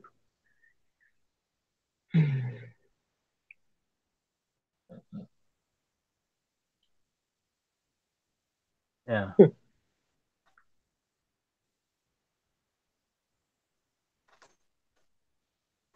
I didn't know they used binaural beats for hypnosis. That's what Mm-hmm. Nobleness was saying. Hmm. Yeah, I'm you're entitled to your opinion. What's I that don't mean? know. Oh no. I'm just discovering the binaural beats. I'm excited about this. The only reservation I have with them is I really want to become self reliant where I can do it on my own without that kind of stuff. But then I was reading some stuff that Yeah. said that it's a good way to start and to learn what it feels like and to get going, like training wheels almost. Then you can wean yourself off of them. So I think I'm gonna try that. I'll let you guys know Yeah, how it's that like goes. I think it's the same thing in between, using hallucinogens and then meditating. Yeah. I mean, because that's when I first realized that, being in that altered state, like when I was a teenager, I Mm. think really kind of helped me get into a meditative state as an adult, you know, it's opened up my mind just enough to where I could later Learn. Yeah. access that. Learn. Yeah. Learn to recognize that headspace. Yeah. Ooh, Nobleness says it centers brain activity because of different frequencies in each ear. That's cool. Mm-hmm. Yeah, it Yeah. doesn't Like work if you just play it. You have to have like no. headphones. And if you notice, if you have headphones on like mine, you can if you take one ear off, you'll get a solid tone in that ear. And then if you take this ear off, you'll get a Oh solid tone in yeah. this ear. But then when you put them on, that's that interference. Because sound is it's a wave. It's a wave that's in your eardrum, and the wave registers through electricity in your brain, and it produces an interference pattern through the. So if you've got 432 hertz in this ear and 436 hertz in this ear, the difference between those two wavelengths is 4 hertz. So you'll have Yeah. a 4 hertz.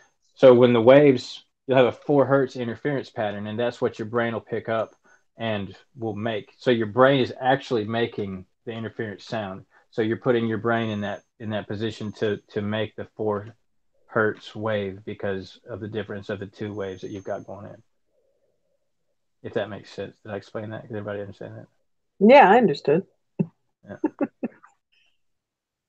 Emily says Yep. it's so crazy to think that between all of our atoms is like 99% just space. I heard that and it made It's me true. wonder. Yeah, it's crazy. There's nothing solid. It feels solid, but it's really not. This is crazy. It's like superposition. The two atoms can be in the same place at the same time, Oh yeah. and and if you do something to one, it'll affect the other one instantaneously. Yeah. That quantum physics stuff, that's pretty cool stuff. The thing about, yeah, and I mean, that reminds me of like the double slit experiment, like with the Exactly. Yeah. observer. Yeah. Isn't That's that the thing. I weird? mean, the observer not only changes the moment of what it's doing, it changes the past of what it did. Yeah, it's nuts. Like that was a whole Yeah, that double slit experiment. When I heard of it, when I started researching that, I was just that changes everything, doesn't it? You're just like it really does. that means I there mean, for really me, it just, is it's everything is just possibilities. It's almost Tom Campbell explains it like this: when you're in The Sims, and you're playing a character in The Sims, yeah, the world around you doesn't exist until you turn around and look at it, yeah, and that is the same. I mean, that's what it is. that is That's what the it double is. slit experiment. That's what it proved was there nothing exists except for possibility until it's observed. And once it's observed, then the possibility takes a certain shape. But until it's observed, it's just possibility, and That's why it's we hard to. exist, because we're being observed Yes, by God. yes. And So it makes what's our check this existence out. possible. Check this out. By God, but in a way, we're all kind of God. We're all part of the same thing. I'm God, you're God. We're all parts of the whole. Drops Yeah, drops in the ocean, if you will. We're all part of the same thing, and we're observing ourselves. You're observing yourself because if you think about it, you have a body, but you're not your body. You have a brain, but you're not your brain. You have eyes, but you're not your eyes. You have all these things that you have. Hey, there's candy cupcakes. Hi, candy cupcakes. hey, sexy. I love candy cupcakes. Yeah, she's cool. People have been giving her a hard time on her channel. Knuckleheads over there. No, I don't think we're separate from God. I don't think we're separate. No, we're not. No, we're part of them. I mean, We sometimes, all when people talk about like, oh, it's a flat earth and there's a firmament, I just think, are we existing in God's eye? the It's just one universe's of those things. realization of itself. Yeah, yeah. it's That, it's it's crazy. Just for me, just it's hard to you say this stuff and people goes in one ear and out the other sometimes. But when you really try to wrap your brain around and understand it, it's it's difficult sometimes to even fathom that idea of um we're all just possibilities because we're being observed and it's just nothing is real. So when I turn around, like you guys can see what's behind me because you're looking at it, but for me it doesn't exist until I turn around. yeah. That's just hard to wrap your brain around, you know what I mean? But that's what that experiment Yeah. says. It's like that whole thing, like, if a tree falls in the woods and there's no one around, does it really fall? No, it doesn't. And there's no tree. Tree, in my opinion. So no, it doesn't because there's not there. My husband's all like, there's a tree, Martha. I'm like, because he thinks everything, he's like, it all exists. God's looking at it. It all exists. So who knows? I don't think there's a The tree. Tom Campbell thinks we all live in a simulation. Here's how he explains it. He says that the probability of a species creating simulations is very likely. Uh, think about us. We create simulations. Our simulations that we create are still kind of less complex. They're growing exponentially, yearly. But you got the simulation games we play. It's a role playing games or virtual reality, that kind of stuff. And as time progresses, those games are going to get more and more realistic, and until you reach a point where you're not going to be able to decipher what's real and what's virtual. It will virtually be the same because basically we have five senses that are interpreting our environment through electrical impulses through our eyes, ears, nose, and mouth. And so basically, as time progresses, these virtual environments will be undistinguishable from reality, right? So Yeah. if you go with that theory and you suggest that,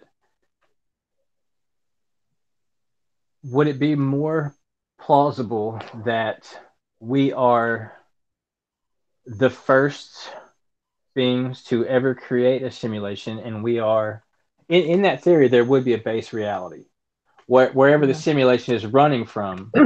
Say if this is all simulation that we live in now, then there's a base reality somewhere.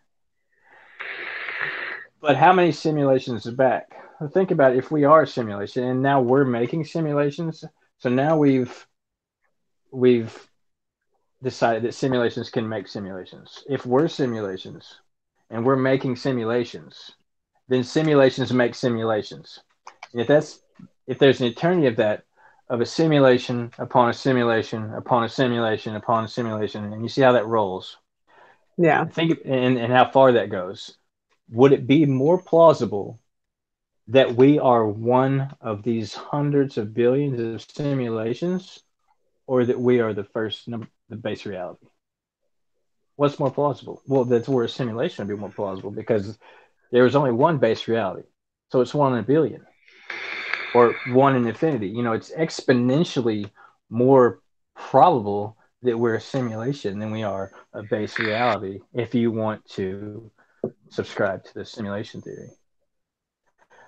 And what Yeah. kind of concretes that theory is the double slit experiment. When we realize that particles are just in a state of probability until we observe them, well, that's what a simulation does. That's exactly what a Yeah. simulation does. Um, it saves RAM. It saves, you need space and RAM to drive all that simulation. So you wouldn't just have the whole simulation run at the same time. You would have it where it only ran when it was observed, and that would free up your um, computing power to work on other stuff. And I mean, it makes perfect sense. It's hard to See, and believe. that's why people are saying they see this like pink and blue phenomenon or purple phenomenon because they Yeah, say the what color is the simulation is dress? running out Yeah, of power. Yeah. the Lionel And it's Yo-Yo like, or whatever it was. The two yeah, words that sounded. Unimundi. Yeah, Unimundi's come out with tons of videos like that. And that's what Chick was saying that, whenever like a computer needs a little more space, a lot of times they'll mess with like the coloring. Then it gives it a little more, I guess, RAM to run the program. I think if it doesn't have to sit there and produce certain colors. I don't Absolutely. know. But it's fun to Weird. think about. It I don't is know weird. what that. It's weird and scary. And the crazy thing to me and why I love it is because it's all more exciting than we live in a base reality where we go to work and pay our taxes and die. You know what I mean? It's just it's It just seems like such a trap, like the whole working thing. It's just, and Joe and I will sit here and talk, and he's like, well, we don't have money for this or that. I'm like, who cares? Let's just do it. Like, I don't even care if we go under. I don't think we will. It never works out that way. God always takes care of it. true. So might as well just do what we want to do. Yeah, to an extent. You know, there's say your friend was a Buddhist for a while. And what did Buddhists say? You before you reach enlightenment, you cut wood and carry water, and after you reach enlightenment, you cut wood and carry water. We still have to we still have to Yeah. live here and do go through other stuff, but it's just a different. You're doing it in a different perspective. You're doing it Well, with yeah, my a definition of joyful success. heart. Yeah. Yeah, I don't need like a bunch of bullshit to feel successful. Oh, I for have good sure. Not kids, at all, very sweet. dude. I'm successive. I and that's so important. That's awesome that you like that because I think that's one of the big ones that we're here to learn is that we come to this material place and what did Jesus say? Reject all this earthly stuff. Yeah, Live like be. This Live world would in not the know this. earth. Exactly. You took the words out of my mouth. So that's a big one, I think. Once you learn to overcome that, I'll tell you what, I've had a whole lot of money and had companies, and I've had nothing, and my motorcycle and the guitar on my back, literally. And I was actually happy when I lost everything. It was Yeah. almost a zen like feeling, because all the stress was gone. Everything Yes.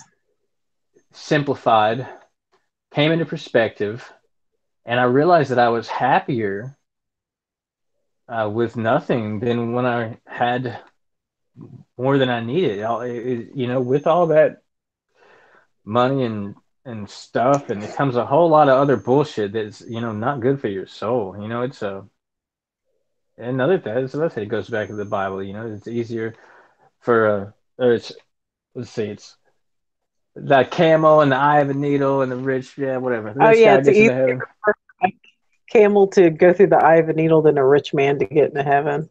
Yes, exactly. Yes, that's the one. And that's because Yeah. it's not a rich man can get to heaven, but it's really hard to have all those things and not get caught up in that, and not uh, make those a priority instead of, you know what I mean? So it's possible, but it's more possible for a camel to go through the eye of a needle.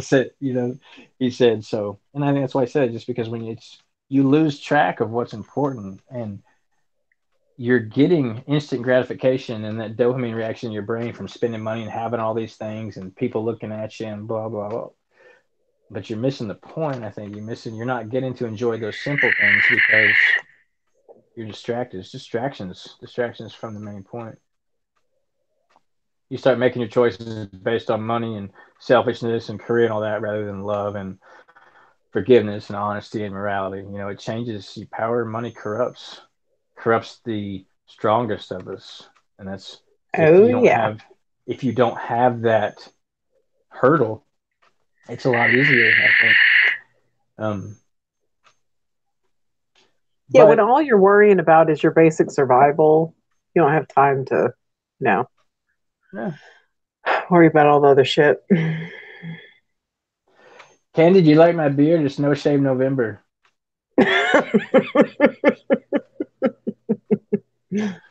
Candy's gonna join you. She's gonna stop shaving her legs. Do it. Stop shaving your armpits too. Make a video on that. See what those haters say. Ooh. I know people are always hating on poor old Candy Cupcakes. They do. They give her a And hard she's time. just She's as the sweet as she sweetest can be. person, man. Yes, she's just as nice as she can be. Yes. I have a daughter that refused to shave her legs or underarms, and then finally, one day she came in and just put her leg on the bed, and I was like, "Oh, you shaved your legs?" She was like, "Yeah." She's like, "I get tired of hearing it about it. I shouldn't do that to her." But I'm like, "It's gross, you know. I mean, we live in the South. You know, people expect you to have like some shaved legs." It's just weird. The thing is, she wears these dresses that are like big and flouncy, like the 1950s, you know, tight on the waist, and then they come out real big, and she wears petticoats Oh, under those are them. cool. Those are cool. I bet those are It's cool really stuff. cool. I mean, she's wearing like all that stuff, and it's like all girly, and she's got hairy legs. I'm like, hairy red legs. I'm like, baby, come on now. And so she finally did it. How old is she? 16. Oh yeah, yeah. That's ballsy for a 16-year-old. That's good for her. Yeah. She won't pierce her No, ears, wear makeup. She's like, I'm not changing myself. ballsy. She Yeah, finally gave in. do it. Be you. Finally, finally gave in to her old Southern mama. Oh Lord. I couldn't help it. I just couldn't keep looking at them. It's like, I Right. mean, because she would look so beautiful, and I would look down, she's got hairy red legs. I'm like, Yeah, no way you're 16, Emily. what? Are you really 16 with that kind of fucking, excuse my language, you're 16 with that kind of insight? Good for you. Good for you, Are you girl. really 16? Oh That's my an old goodness. soul right there. That's an old soul. That's Yeah. what I'm talking about. That's somebody that's almost done. she's graduated from the school of life pretty soon. I'm sure it's wow. Oh my goodness. That is seriously impressive. I'm almost Very 40. impressed. I have arrested development, so I'm like mentally 16. Yeah. Well, I have my moments there too, for sure. But yeah, wow. When I was 16, this was not what I was thinking about, buddy. I promise you that. Well, see, she's got a product and everything, and her dad's gonna like help her get a start to it, and that's good. That's great. I'm telling you, kids these days are so much more advanced than, I mean, just like every generation, the kids are more advanced, more advanced. Hmm. You know, like some of the They things my have daughter tells me, I'm just amazed. they have access to so much more information than we did. You know what I mean? Yeah. If you know, But if I mean, and so like my daughters, they were reading, like, I mean, by the time they were sitting up in my lap and like I would read to them and point to each word. I mean, they were sitting there like reading at a very early age, walking at an early age. It's strange. I don't know if I'd have had access. See, I didn't even know about any of this stuff. You know, we didn't have it. There was no internet. I had so much. There was no internet when I was 16. I Yeah. mean, there probably was, but it wasn't anything like. There was no Google. You couldn't just Google something and uh Mm-mm. um. What was it? Nobleness is like, I was taking drugs at 16. Me too, nobleness. I was Yeah, tripping I was away from home and racing cars, chasing girls. I was not working on my spiritual.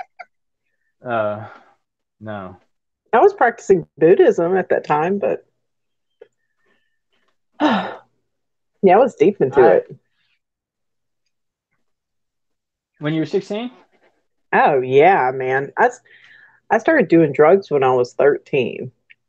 And then I remember they gave us this pamphlet at school, okay? And it was this pamphlet, it had all these pharmaceuticals on it. And it was telling you like look out for it was like the just say no thing. And it was like telling you like Wait, look out for these, like don't, if your friend tries to give you this, it's really tranquilizer. Well, I took that pamphlet, went straight to my dad's medicine cabinet. And I was like, oh, tranquilizers, this, that.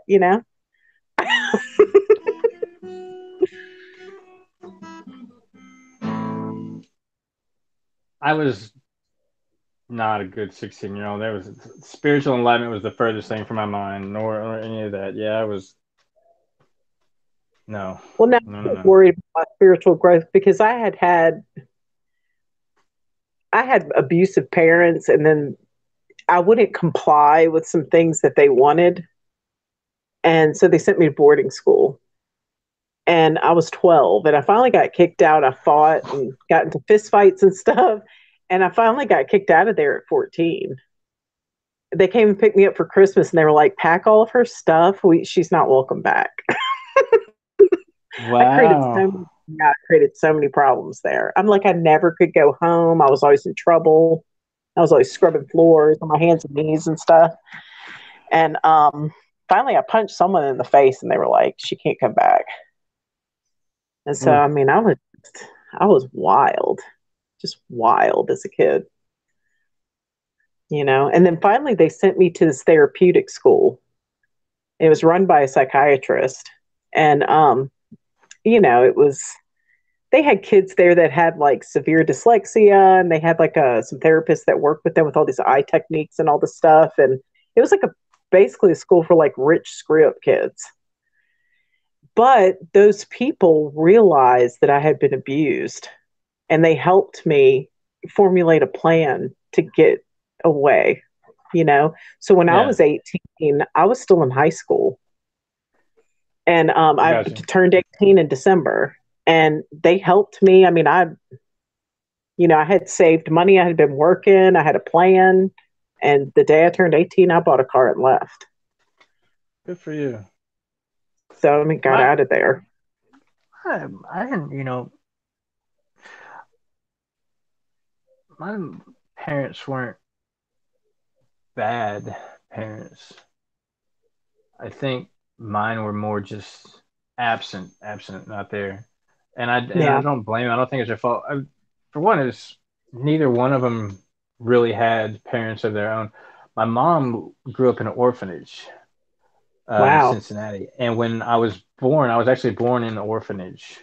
She had me when she was 16 while she lived in the orphanage, and so she didn't, know how she had not had a mom and grown up with parents and had an example to follow. I mean, I believe she did the absolute best she could, Oh and yeah. always had the best intention in mind. But she just didn't, she was a kid. She didn't know what to do. Yeah. Um, and when she turned 18, we got out of the orphanage, and it's funny. It's a cool kind of story, really, because there were some people that wanted to adopt me when I was born, and when they found out that my mother also lived at the orphanage as well, they didn't adopt me because they didn't want to separate me from my mom who was in the orphanage. She Yeah. was 17 at the time this was happening, and and so what they did was, instead of going through the adoption process, they told my mom that when she turned 18, um, that she could move in with them, and so they let me and my mom move in with them when she turned 18, and I was almost 2, Oh which is really wow. cool. Amazing people. I still talk to them to this day. Um, but we only lived there for a little while. My mom met a guy, and she was out on her own. And then we went through the meeting the wrong dudes and getting divorces and going through that whole young dumb kind of deal and being drug around. And finally, she met this guy that was in the Navy, but he really didn't have any family experience either. He had a bad deal where his mom killed herself when he was young, I think 14, 13 or 14, and he found her. She shot herself in her bedroom, and he found walked in on that, and so his childhood was all messed up, and it messed his dad up. So he didn't really have any parents there for support system growing up either. So neither one of my parents, my mom nor my stepdad, really had any kind of parents of their own per se. So I believe they did, the best they could. They tried real hard, but it was a lot of fend for yourself and home alone. And at first, I was home alone a lot because they would be out, doing things young people do because they were both young, having issues or anything. So the party and stuff, and be home alone for that. And then when they got older, it was because they were working so hard to catch up from all the bad choices they made when they were young. So pretty much, I grew up with nobody ever being home for one reason or the other, and Yeah. so it wasn't so much that they did the wrong thing; it was just not being there, um, which isn't bad in the same way as like being abused or something is bad, but you just lack that experience of having two loving parents when you have a child, that you know what that's like and know what to do instead of having to learn it on your own. But I think Yeah. is but I don't know. Yeah. I mean, if I had gone through all of the ritual abuse of therapy that I went through, I don't think I would have been a very good parent at all. You know, and that's one thing that school did for me. They got me hooked up with people who specialized in that. You know, and then they let me go to school there for free the second half of my senior year because they knew I was out of my parents' house. Yeah. You know, because they were doing what Yeah. they had to do to get money, Yeah. to stay in the positions of power they were in, they were born into. You Mm-hmm. know, you got to maintain that. I don't know. The whole thing's just so bizarre. I just don't understand. And see, my husband has a degree in he has a degree in psychology, and he's got degrees in biology and chemistry as well. He's a smart Wow. guy, and his specialty was child psychology. So I mean, we were a good pair. I mean, I had been through all that therapy, and then he came from that background, and so we when we came together, like we very deliberate parenting. Like we planned everything. We didn't let them watch TV. I never drank Coke when I was pregnant. I was just like I was reading to them. I spent a lot of time with them. you know, were real like aware of the first 5 years and how important that was. And then you send them to school and the kids tear them right down. You know, they undo a lot of the good you do as parent. It's terrible. Suso's in here. Silver Fox. Ugh, he is so adorable to me.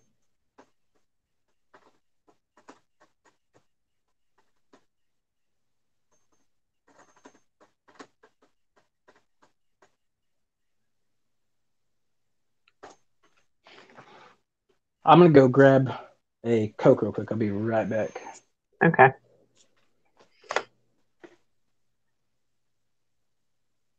I hope so, Emily. I hope so.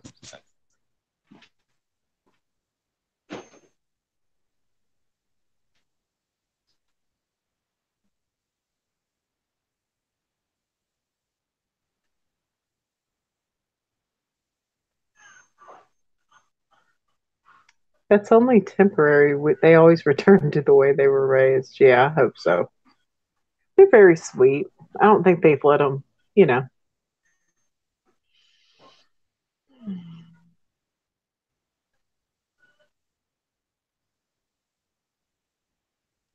Yeah, I worry about. I'm starting to get anxious because you know they're about to go off to school, and I know it's scary. My little baby's going off into the world. My oldest one is telling me she's scared, which is awful. I can't go with her. You know.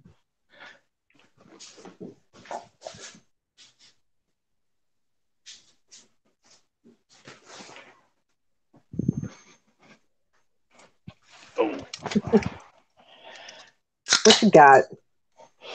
It's strawberry sparkling water, all natural, no sugar, no calories. I It's thought you were probably going horrible. That's what I call a Coke. It's not really Coke. I don't drink that stuff. to. It's advertisement.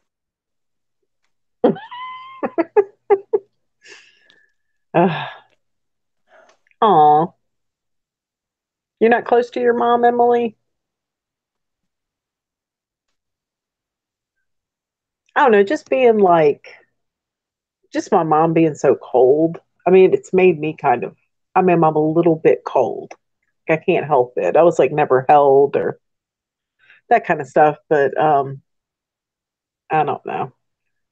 I just don't understand how people can be mean to their babies. Mm-mm. What? What are you saying? About? Being mean to your babies, man. I No, don't know. my baby. I love my little girls. How old are your babies? My babies are 15, 14, 12, and 6. Wow, you got them across the board, all the ages. All girls. Oh, my husband always said, "I know I'm living my life right because God keeps giving me girls." You're living right or you did something wrong.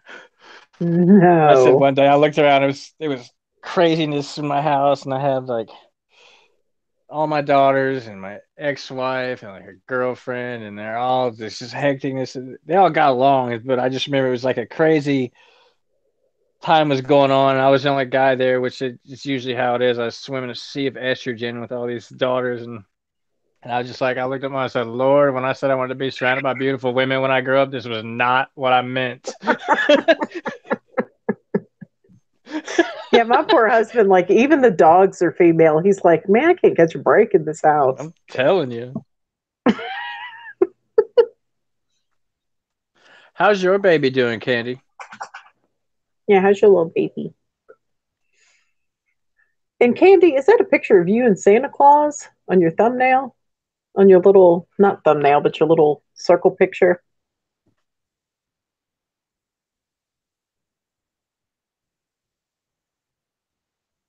Hmm.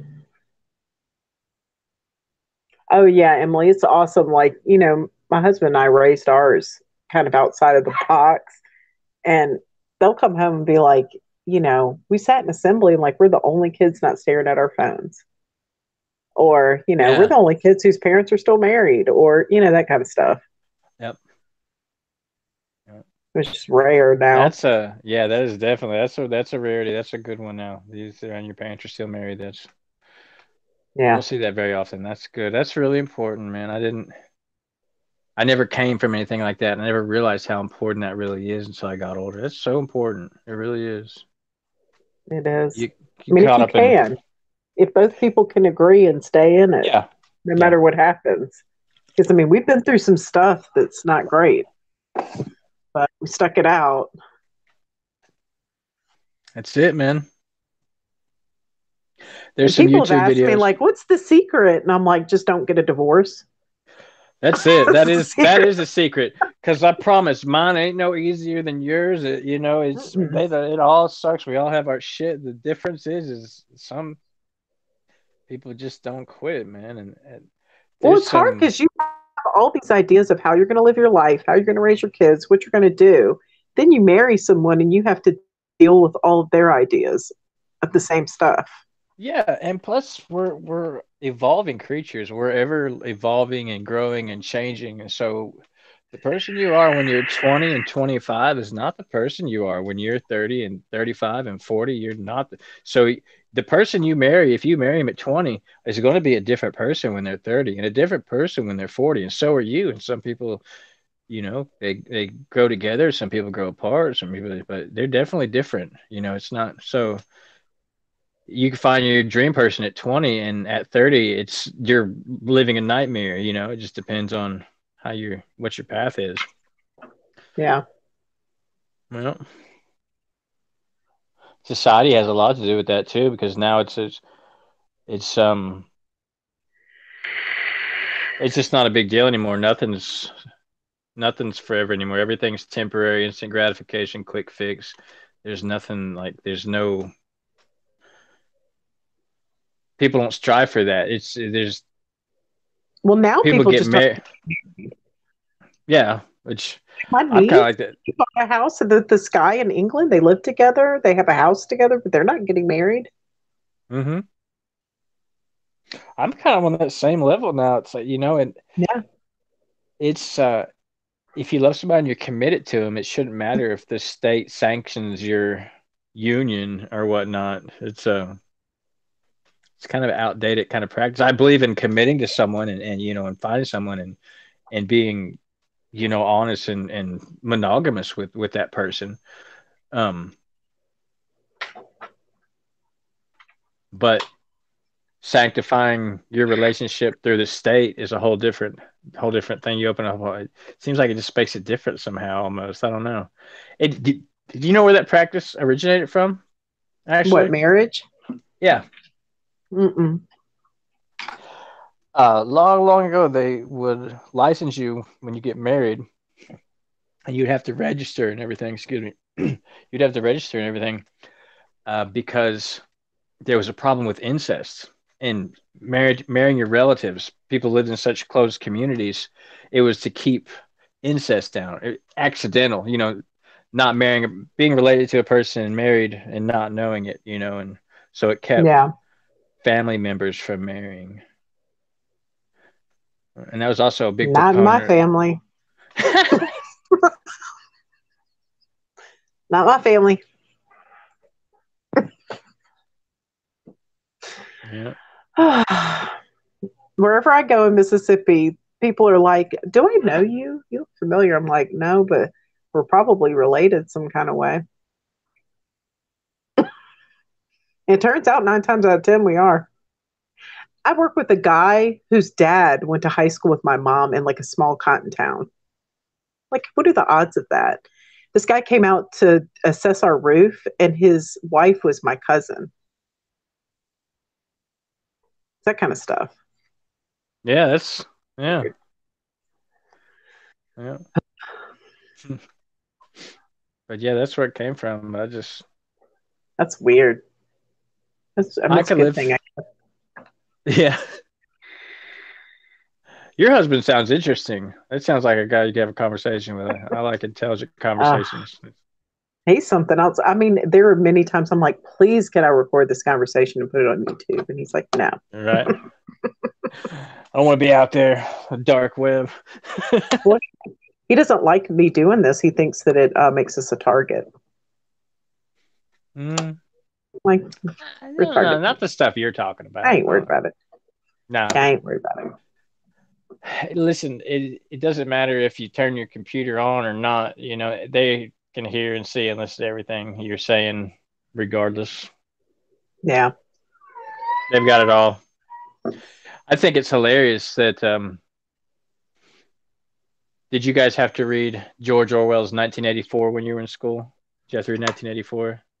No, but I read it and I loved that book. They didn't make us read it, but I did. I did a book report on it. Like when you got to choose your own. Mm-hmm. I loved that book. It was one of my favorites. And if you think about that book, I probably read that book in 95, maybe 90, around 90, 94, 95. Mm-hmm. And he talks about this dystopian future where Big Brother, the government controls, sees everything, knows everything. There's thought police, thought crimes.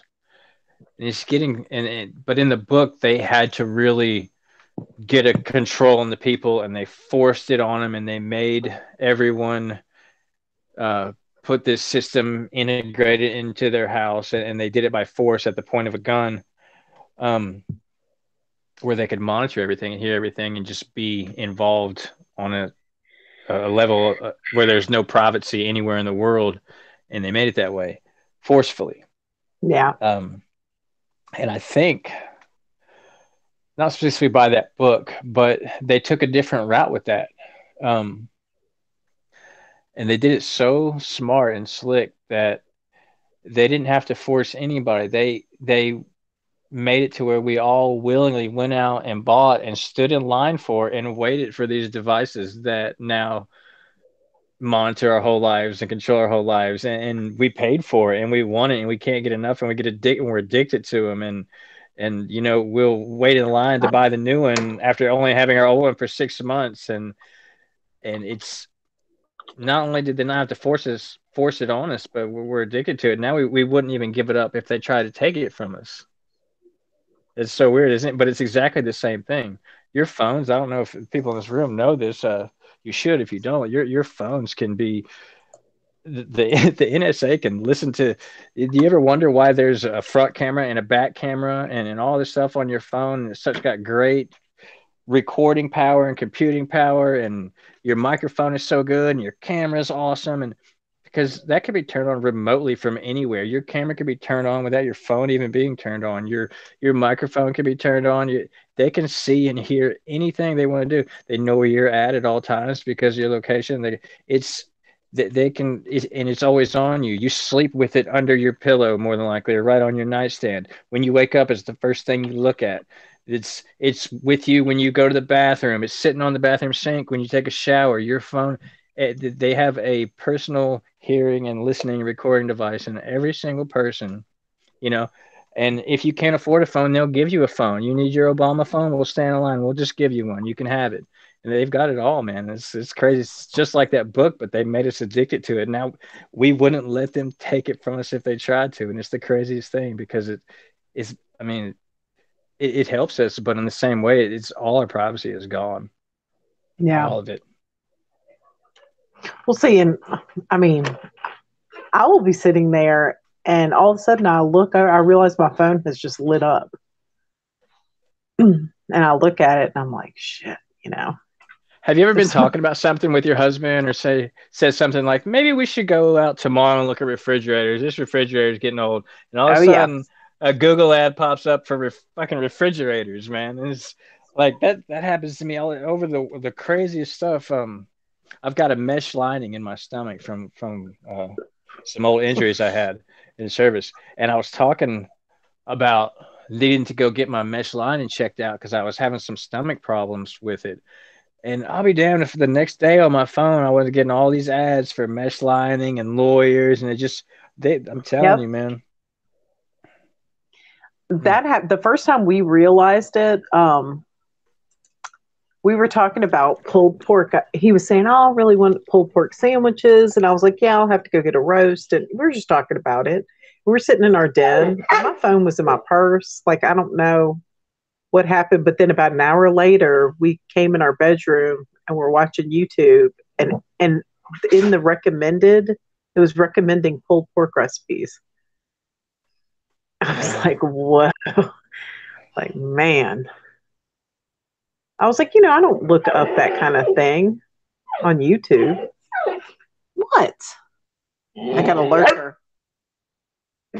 I got a lurker in my real life here. Yeah. He's here. She's like looking at me like, I know. Crazy. Usually when I'm sitting at the computer, I'll pull up this wicker chair and she sits in it, and half the screen will be like videos for dogs, and then the other Yeah. half of the screen will be whatever I'm doing. Have you ever? I did this. Did I tell you about my puppy? I had my puppy the last time I talked to you, right? I don't Or think no? so. Man, What kind of dog is I got a little pit bull. Mm-hmm. I rescued him. Yeah. And cutest little puppy, man. I had him for a couple months and he died. He died of parvo. It Oh, sucked. Yeah, it was horrible. It was sad. Um, yeah, I loved the hell out of that little guy. But he had a good life while he lived. The vet said it, it happens. Some dogs get it and they did he get the parvo before you got him? probably because I rescued him from a pretty bad spot. And I gave him shots and everything, and he looked like he was doing good, but then he started getting sick on a Friday, and I never, not much of a pet person, so I never experienced that before. But I just noticed him kind of slowing down and getting lethargic, and then by the time that I noticed he was sick, but I noticed it on Friday. I took care of him all Saturday night, and by Sunday, and when I took him to the vet, it was just, by the time I realized it was something that's serious, it was too late. The vet said, and I brought him to the vet on a Sunday night. It was an emergency call, and Monday morning he called me and said that he didn't make it through the night. It was pretty sad. It sucked, but you saying that? Oh, look at him. He's gorgeous. That's Lady Abigail. Lady Abigail. You better hush. What's your Is that video? a boxer mix? No, no, she's an American bulldog. Okay, She's yeah, got papers and everything. They're cool. hog dogs. They're bred to Yeah, keep hogs off your property. that's cool. Pretty pretty. Yeah, no. I'm about to put up a Mine. video. That's put up some videos so she can watch. That's what I did. I would mess with mine. They've got these videos on YouTube that videos to annoy your dog or videos that have like other dogs barking or something. Boy, or videos of dogs howling and to get them to howling. It was so funny. We Yeah, played they with all have these. them that are like to relax your dog, and it's like birds like landing and flying away. Yeah. Those are cute. I'm putting it on. Don't worry, Abby. I'm trying to find it. Waiting for stupid YouTube to load up.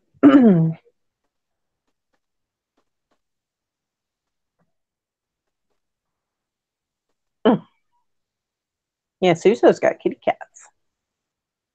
Oh no, I'm not a cat person. I'm not a cat person. Well, Creek Did you Mary, you say? can buy one. You can buy a dog when I breed them. They're hard to find, these dogs. I know, I'm getting it. YouTube won't cooperate, little Abigail. I know you'll be okay. It's okay. I just can't get over Emily being 16 years old. That's crazy. The stuff that she's. I know. She's highly I intelligent wish. for her I age, that's wish for I would have sure. been on that level when I was 16. I'd be interested to see what her IQ is. It's got to be 140 or better. It's got to be. Yeah, She's really I was like, I smart. was. Yeah. Mm-hmm. Like when She's a she was in smart there little girl. talking, I was like, I was wanting to talk to her more because of some of the stuff she was saying. And she's like, wow, 16, that's crazy. Yeah. These kids are advanced, I'm telling you. Yeah. I don't know what I would have done if I had access to all this information when I was 16. Probably the I same don't thing I know. did. Yeah. I probably would. Yeah. Dude, YouTube just signed me out. I'm still live though. Yeah. Hey, baby.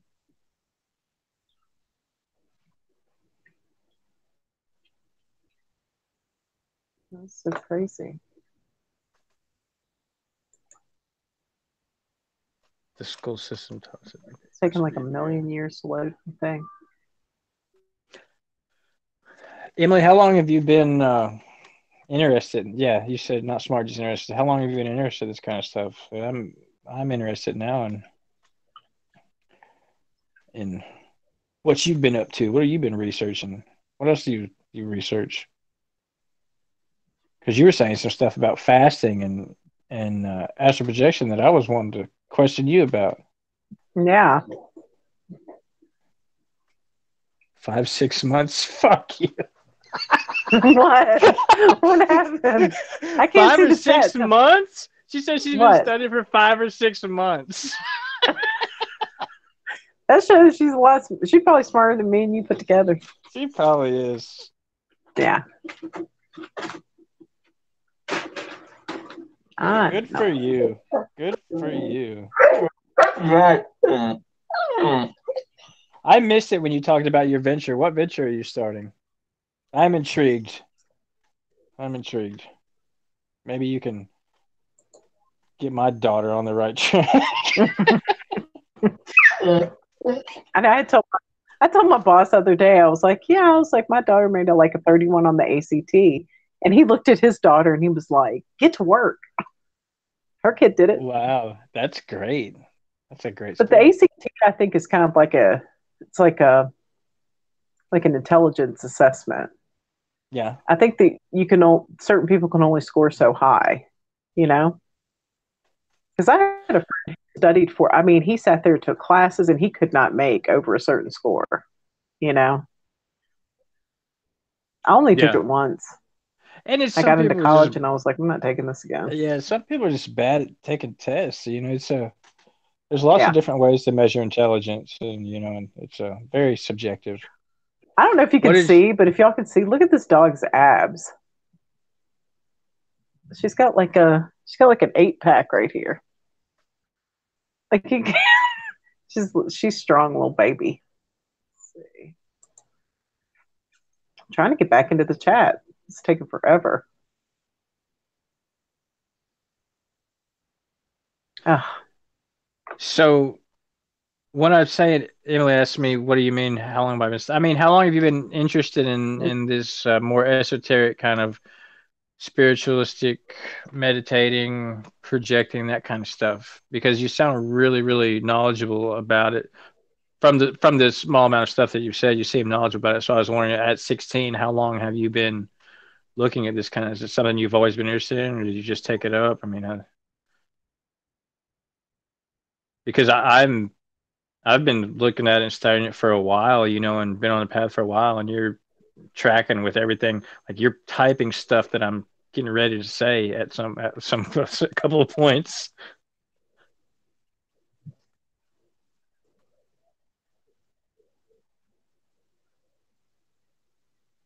Are you still on, Martha? yeah, I'm still on. Okay. Yeah, I'm still on. Can you hear me? Yep. Yeah, I can hear you.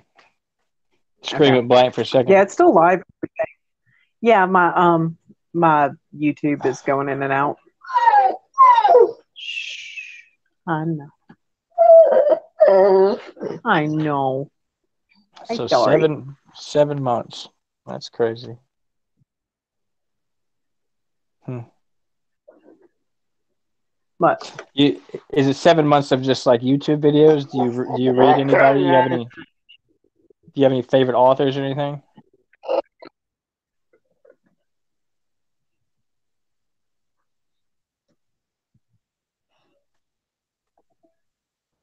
Damn.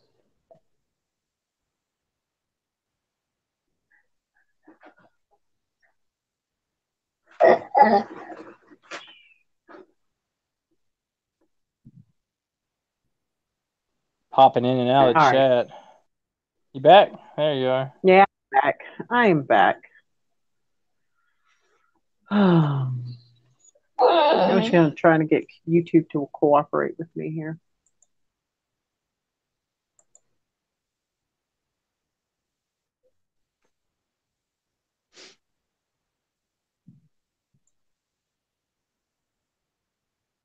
Like frozen and stuff. That's what I was wondering. Yeah, that's what I thought.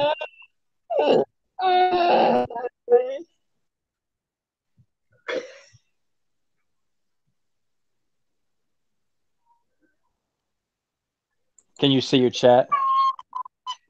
I can't see my chat. So, Why? Emily, I think Sesso left. He said it was nice to meet Yeah. everybody. Emily said she just started meditating like 7 months ago or so, and just started Yeah. on this path like 6 or 7 months ago. And this is what I was this is what I was wondering. She said, I just started meditating and a lot of this stuff just came natural to me, like awareness and stuff almost. And that's what I was saying. She sounds like an old soul. Like, sometimes when you're pondering on something, you kind of just know stuff. You don't know how you know. I call it like I say, the way I describe it is I get a download. I'll be meditating, I'll get a download and I'll just kind of know something or feel something. And I was wondering Yeah. if that's how she feels or if she just did a lot of reading and stuff. But yeah, people that are just like, oh, I've just always been this way. I meditate and I just, kind of figure things out. Those are the ones that I feel like have been here a while, are a little bit more advanced and maybe even carrying over. A lot of stuff carries over. Some people say through your journey, through lives, and that's pretty cool. Yeah. That is cool. Emily She's a says smart cookie. she said she wanted to kill herself very badly, and that's why she did this. She was in a bad place. Um,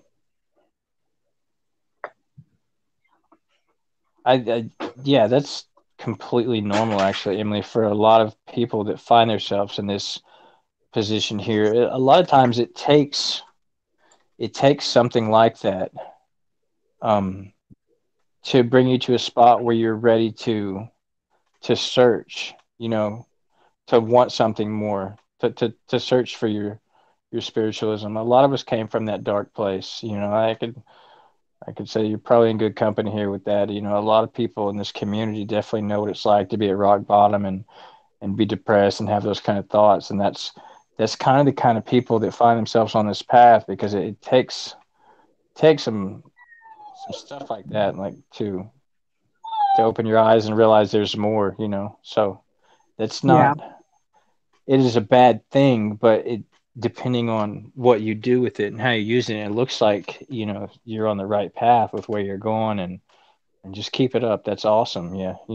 Don't, that's normal. Uh, I hear that a lot. Good for you. Yeah. It's I'm good reading the that you chat. feel. Yeah, if it's good that if she feels like if she could relive her life, she'd do it the exact same way. That's good.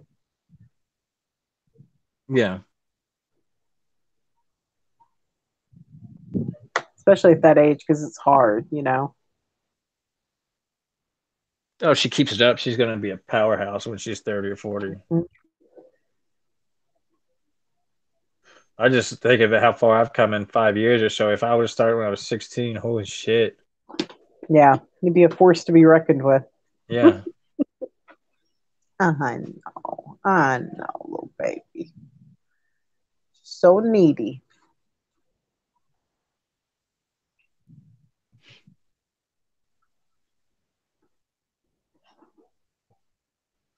Oh my goodness.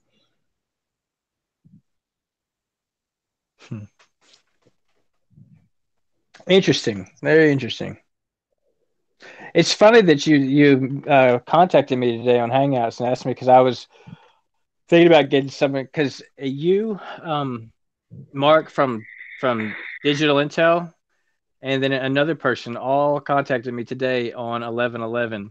So it was pretty weird. Like all my more spiritual kind of uh, esoteric people that I have conversations with and stuff, they all hit me up today, and I hadn't heard from them, That's weird. and it was weird. It was yeah, it's pretty cool. Hi, Claire Claire Jane. Jane. Everything. You missed everything, Claire Jane. What do you think of my co-host, Claire Jane? Over here on my end. Talking about Lady Abigail.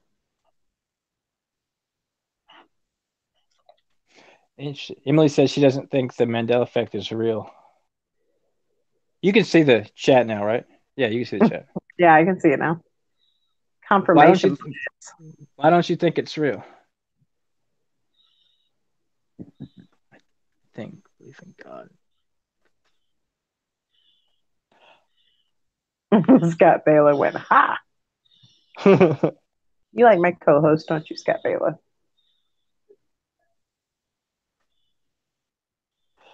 In my reality, the Mandela effect is absolutely real. Woo, boy. But in Emily, in your reality, it definitely could not be real. But Yeah. it seems like whatever happened in your reality worked for you. So the Mandela effect really is just it wakes people up, and it seems like that you're right Yeah, there at the she didn't need place. it. Like She don't need if you it. did, yeah, it doesn't exist for you because you didn't need it. You're already there. It seems like so. Yeah. Well, yeah, because she thought she was coming in. She was like looking for stuff, like advice on like starting a business and things like that. And it suggested me. That's how she came here. Oh, little baby's falling asleep. She's so sweet.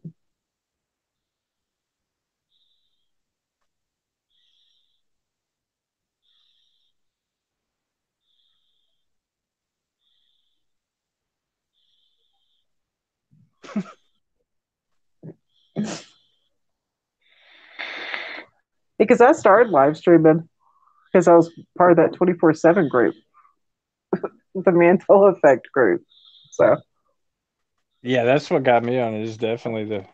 I tell you what, and a lot of people don't think, but once you get that, it only takes that one. That's what I said earlier. It only takes that one, that one that is different, and you're like, wow, that just changed reality. That just changed everything. It could be well, let that's me ask you this, Emily. Did you ever watch?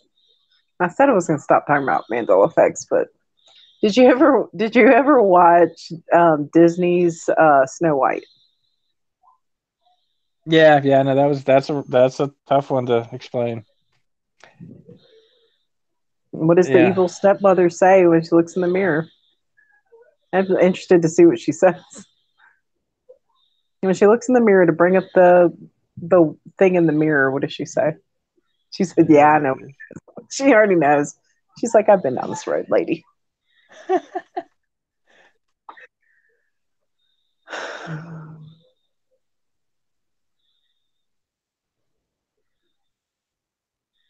Well, if well, it doesn't say that, Emily. So well, yeah. So now, what's Emily, if you go back and watch it, it says magic mirror on the wall. uh-huh. Oh yes, it is Go true. get out your old VHS tape or CD or whatever you grew up with, and your DVD or whatever it is, and it says magic mirror now. I mean, we when we first saw that one, I mean, I dug VHS tapes out. I was like, no, I had this for my kids. I watched this. I Yeah, know. that's But how it was with the Star Wars one. Lion and Lamb was bigger for me. All the, a lot. I relate to a whole lot of them. Like I remember most of them being the other way. I can. There's only very few that I'm like, I haven't seen that one. yeah, well, there's some of them. I'm Uh, like, just if you didn't know it, you know. well, and a lot of it now is. people on YouTube that has had a channel and now they're just they've built a channel and now they need content, and so people are just using everything. So it's hard to filter through all the junk now. But 2014, 2013, that people were just waking up to it, like that was some interesting time for real. It changed my reality. She said there has to be an explanation. Yeah, there definitely has to be, but I don't know what it is. Say it could be hypnosis or something. Yeah, that's what I think. It's like spell casting. Have you looked into the how language was created and the actual words we use? Oh yeah. Or yeah, that's a rabbit hole. Yeah, I've been down that one. Especially like, you can sit there, especially if you get into it where you're starting to look at the numbers behind language. If you look at a word and see what it equals, then you go and look up everything that like what else equals that number, what other words. And then you'll see the correlation between the words, and it's really, there's something about it. Yeah, it's weird. Candy cupcakes. Why are you talking like Yoda? Indoctrinated, are you?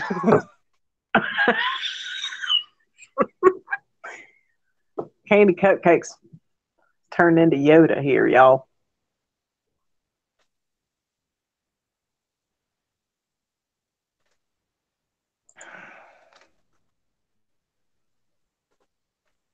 It's funny.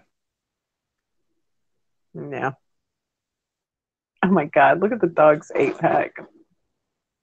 Can you see it like right on the corner? Uh-uh. She's got like a little 8-pack right here. Wait.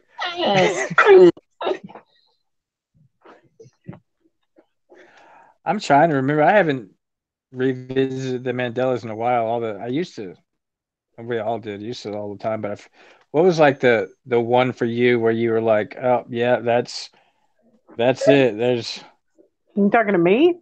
yeah. For me, the first thing I've always noticed reality shifting. I've always noticed it.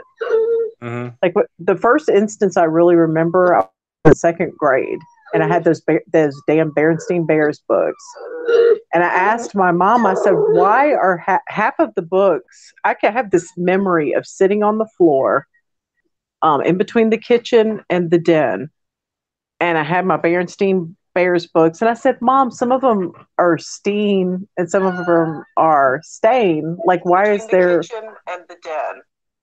And I had my Berenstain Bears books. And I said, Mom, some of them are Steen. I can, some of them are. I know. Stain. Hold on. That's like, me. Why is there kitchen and the den? And I had my Sorry. Okay. All right. No, but I had my books spread out, and half of them were one way, half were another. And I asked her, and she said they probably changed their names because it's Jewish sounding. That was what she told me, and I accepted that. And then I remember Nelson Mandela dying when I was a kid. Okay, yeah. And I remember that they used it as an opportunity to teach us about like apartheid and like, there were riots going on when he died. And then when I was in high school, he became president. And I was like, I thought he died. And people were like, no. And I just chalked it up to like misremembering. But I thought I was kind of crazy because I remembered learning those things. And I was thinking maybe I confused him with someone else, because I was a little kid when it happened, probably third grade or so. And then in 2011, I came across Fiona Brim's blog. And it said Nelson Mandela died in prison, and there was a question mark. And I thought to myself, well, shit, I'm not the only one who remembers that. And then that's when I realized something was wrong. But then, like in 2012, I went to prison. And when I went to prison, it was just such an experience that, it really opened my mind. because I learned how to meditate in there. I learned how to quiet my mind, and How I to made a do it. connection with God for the first time. And when I came out, boy, it was like the world just blew wide open. When I got out, it was just wide open. And see, before then, my husband and I were already like suspecting that this place wasn't what we thought it was.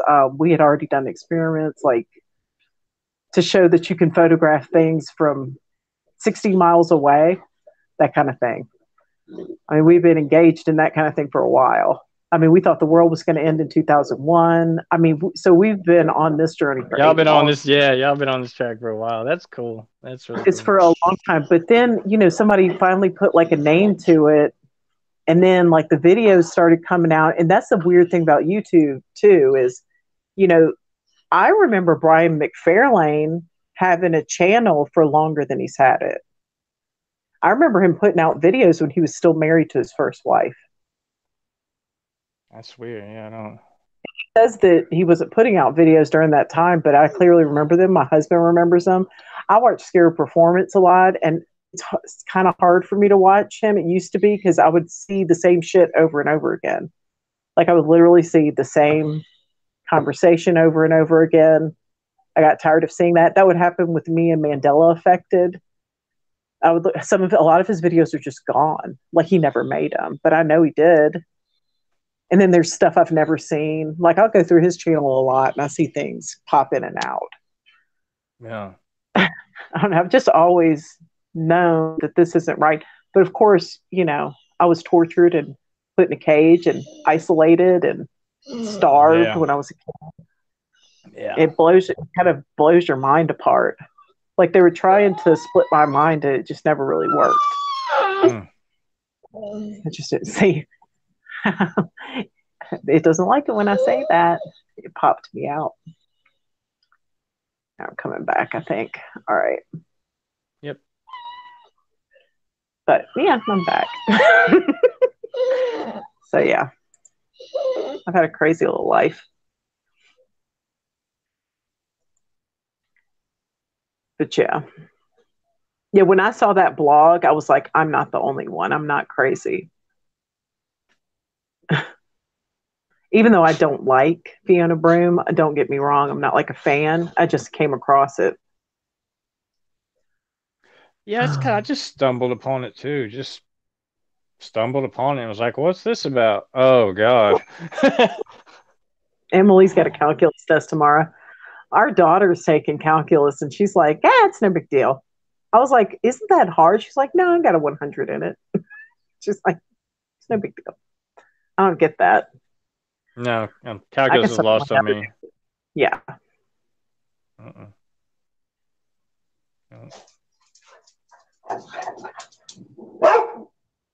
You can start barking at me too? Really? These dogs, I swear. Yeah, Emily says it's really, really easy. Yeah, calculus sounds like scary. Well, whoa. Cupcake? What are y'all talking about? What did she say? I don't know. Who are you talking to? Oh my God, I need to go up in the chat. She retracted it. What are you doing in there? I was like, no more than the next guy, I guess. What is that about? That's funny. She's a trip. She's fun. Calculus is easy. Well, I bet it is. She's sitting here describing the mysteries of the universe to us at 16, so calculus is probably a breeze. Yeah. But see, my baby sees the Mandela effect, though. Who's trolling, Candy? You about to get the door shut on you, girl. No, ma'am.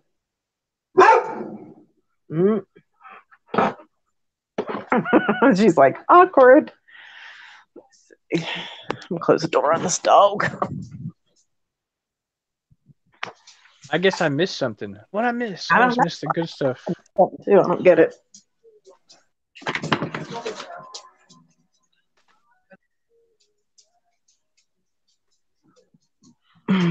Rachel's gonna take you. Rachel's gonna take you. See? There you go. You need to go outside, I think. Oh. I don't think Emily's trolling anybody. I don't think so. No, it's trolling. No, she's been legit. I don't think Candy was talking about Emily. My No, I blonde. don't think so. I hope not.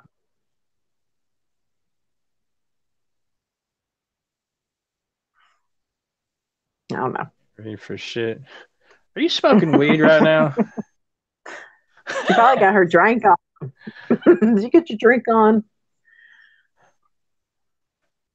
Look at Creek Bear. She's like, higher thoughts, higher thoughts, higher thoughts. Yeah.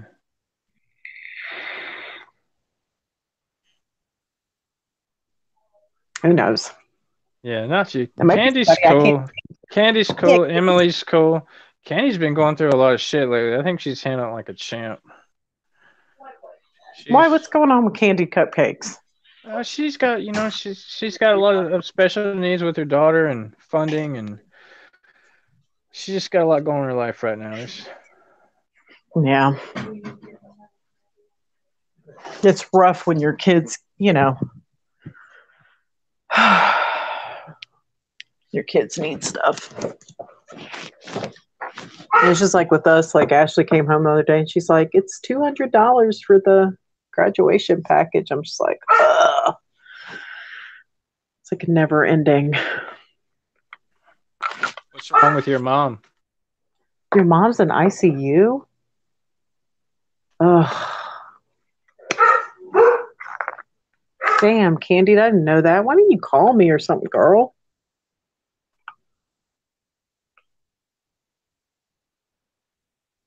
It's all right, Candy. We understand. You should call me. Go to bed, girl. Yeah, go beg, girl. Get your lucid dream on.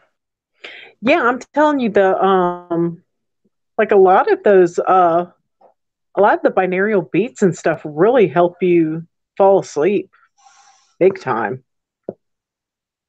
They have stuff, they have ones just for that, or you can like listen. I like listening to like when I really can't sleep and I really need to, I'll listen to a little sleep hypnosis.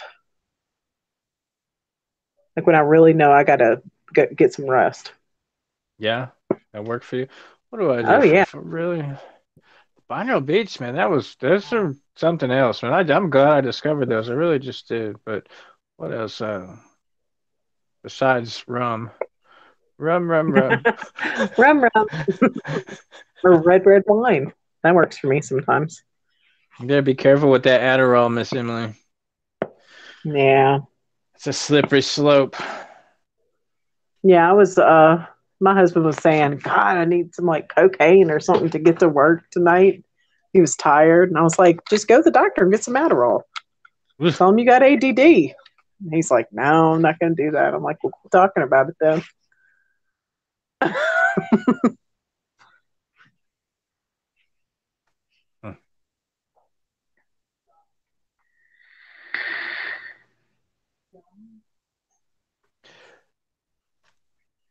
Emily, did you get my email address when I put it in there to you? I want to talk to you more about some of your theories. I think some of the stuff you say is pretty interesting. Yeah. You ought to do a live stream with her. Yeah. Something. I got to get back on Candy's show too. I haven't been on the internet. Well, the only reason I'm here today is because you bitches be on Hangouts. I was like, oh, yeah, that sounds fun. I'll go do that. I've been slacking off the YouTube. Yeah, me too. I watch stuff from time to time and I'm just like, man, I'm gonna go garden.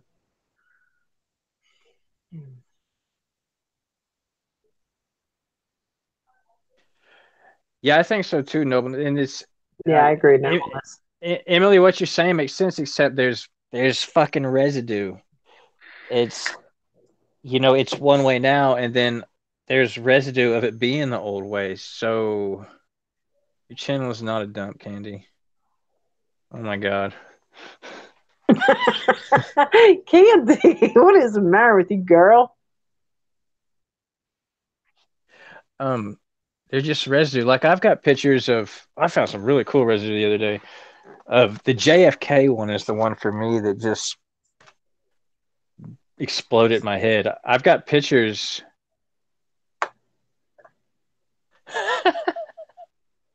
Yeah, it's pretty good. No, I'll give it to you in a second. Jeez. That's pretty good. I like that. I like this girl. I think, yeah, the residue. I've got some crazy JFK residue. Still pictures, newspaper pictures. I found some other See, well, that's residue. another because she's 16. She didn't like live Yeah, through a lot of stuff either. I mean, that's something like my kids go through their. I mean, but they see things like constantly, like the and the stupid thing is, beanie weenie thing. yeah. Spelled beanie weenies. How do you spell it? Yeah, how you spell it? I don't know. BEENIEWEENIES. Yeah, you got to download. That's the way it is now. I don't. That's not the way I remember it, but whatever.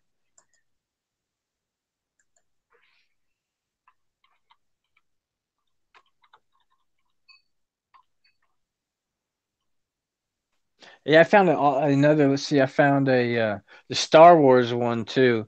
I had that old VHS that I'd grown up with. Man, I've watched that movie thousands of times. And when I saw that, I was just like, no, no fucking way. I mean, I played that with my friends on at recess where we would run around, Luke, and Oh, and everybody um, knows that. I mean, if you were born in the 70s, you know that. yeah, I mean, it's and then I've got residue where every time I see residue, I always record it, capture it, take a picture, video, or whatever. Just I don't know, I'm weird like that, but um, what's the most recent one was it was some sitcom where they were like replaying, they were acting out that scene, the yeah. Star Wars scene, and they said it the old way. Is yeah. So yeah, I've got a lot of cool residue. I've got something else, but I don't remember what it is. I have to go back through my Mandela stuff. Open up the Mandela cold case files. There haven't been too many of them recently. Is the Mandela effect over? Did they put it to bed? Is it It is gone? so over. Yeah.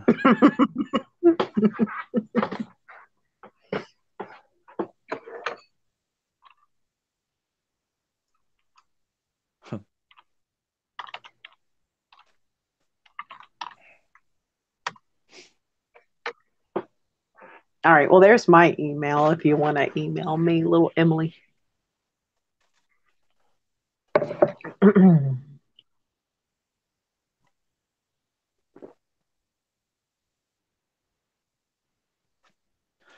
Yeah, save my. I don't have a pen or a pencil. I'm just not. I have a crown. Oh, I have a crown. I have a daughter. See, a crown. We'll write this down right now. Oh, it's purple. My favorite. Is it? Yeah. Can't take I like can't purple. take credit for it. It's my daughter's. Let's see. Hey, she painted this, didn't she, guys? With this.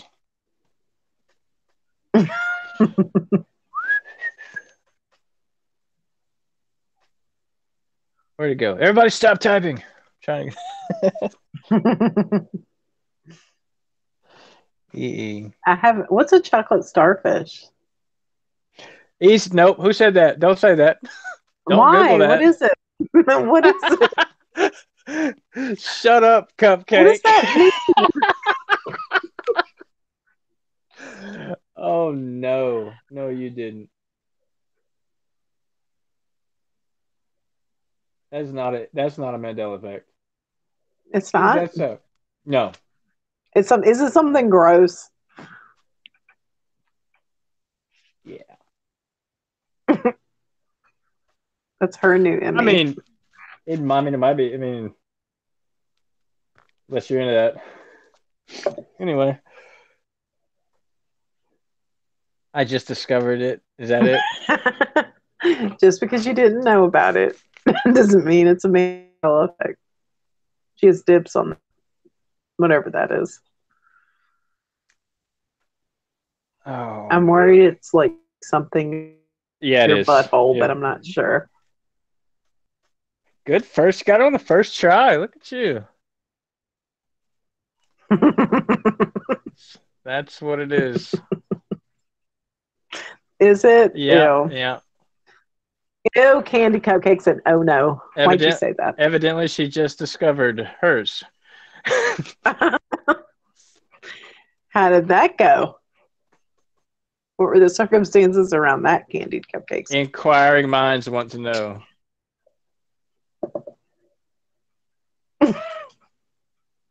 Why the starfish, though? Oh, Lord. That's a Fred Durst thing. I think that was a Was back in it? the day.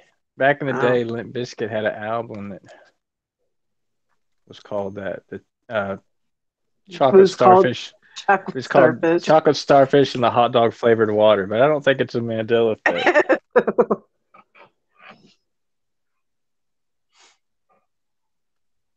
Nobleness D thinks it's gross.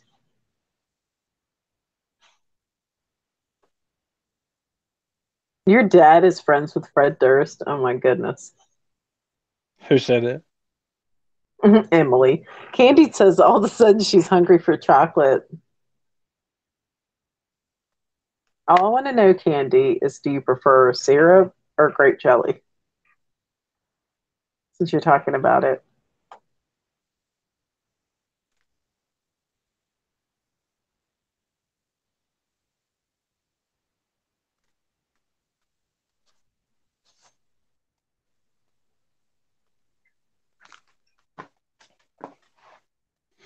Good Lord.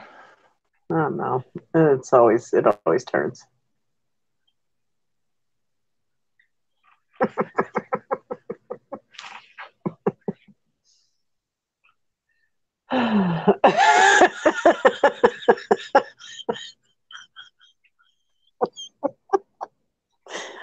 Oh my goodness. Wow.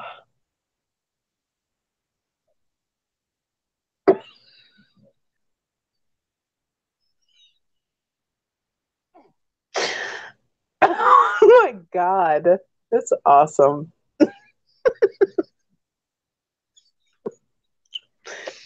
Makes it funny because she doesn't know.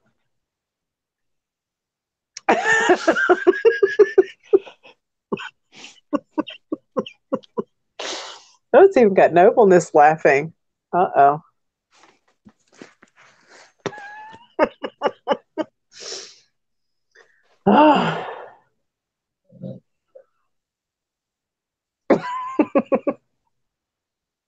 She's like, what?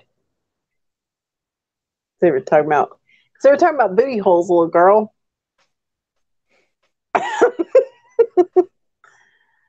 Look at you shaking your head. I know. What is This escalated quickly.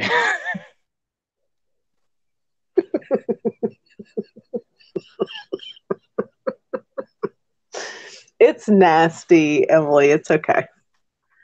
Yeah, we're still on that. I'm sorry. We all have problems.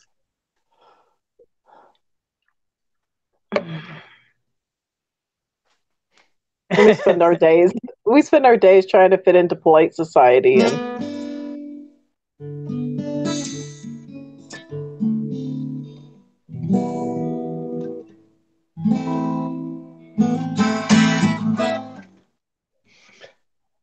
that was nice. Ooh. Someone say something quick before I lose my faith in humanity.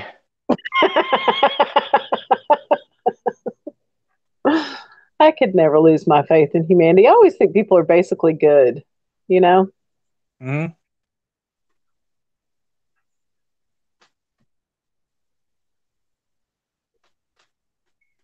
With You jelly? prefer grape jelly? You prefer grape jelly? I'm more of a jam man myself. Uh, there was this show on HBO called Oz, and it was like about people in prisons. And I've there's seen a that. you've seen it. So did you see the Mm-hmm. scene where he was talking about like salads? Well, I don't know. Maybe it's a long time ago. Yeah, well, I mean, it came out like when I think I was still in high school on Yeah. HBO. And there was a scene with this guy, and he was talking about tossing salad in prison, And he's like, some people use grape jelly. He's like, some people use syrup. And he's like, I prefer grape jelly. And so for years, I've been saying that. Chocolate's better. Candy is so. Prison Break is a good show. I used to watch that show. What else? A good show. Heroes. I liked Heroes. It didn't just die. It got bad. But I liked it when Heroes first came out. I don't watch too much TV now. Mm. I've been on a Big Bang kick, a Big Bang Theory, when I just like want to turn my brain off and have McDonald's for my brain. I watched the Big Bang. Yeah, we don't watch television anymore, but we will download stuff. And that's one of the things I like. I like Big Bang Theory, and I like Superstore. You ever watch that? No, what's that? It's pretty good. It's about these people who work in the kind of like a Walmart type place. It's a funny little show. And then what's the other one? The Goldbergs. That's a cute show. I like that one. I always want to watch stuff like Westworld and things like that, though.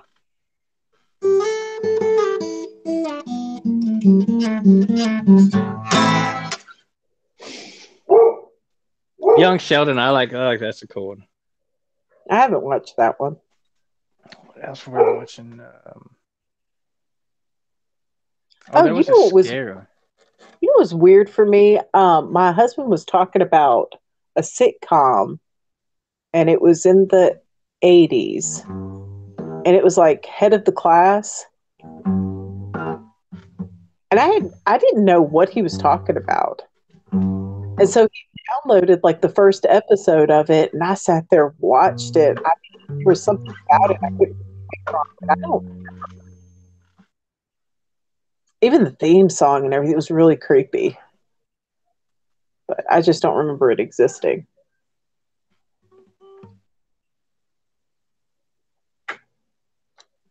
What's White Bear? I don't know.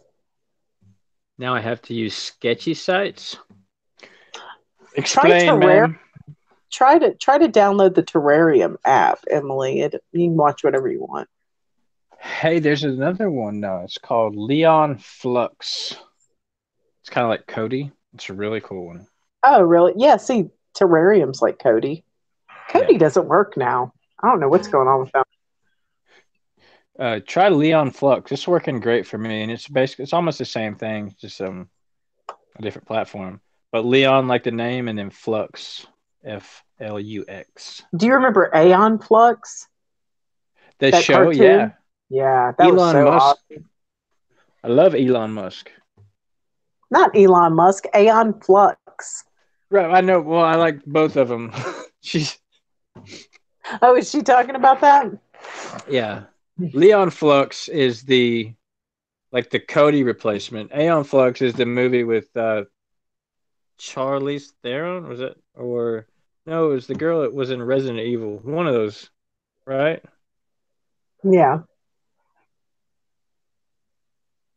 And Elon Musk. I'm intrigued with Elon Musk. He seems like he knows something nobody else knows, and he's not allowed to tell us. Every time he talks, I feel like he looks like he wants to tell us something, but he's just not allowed to, or something. Like, it's really intriguing the way he speaks about stuff. I've actually watched a lot of his speeches in the last month.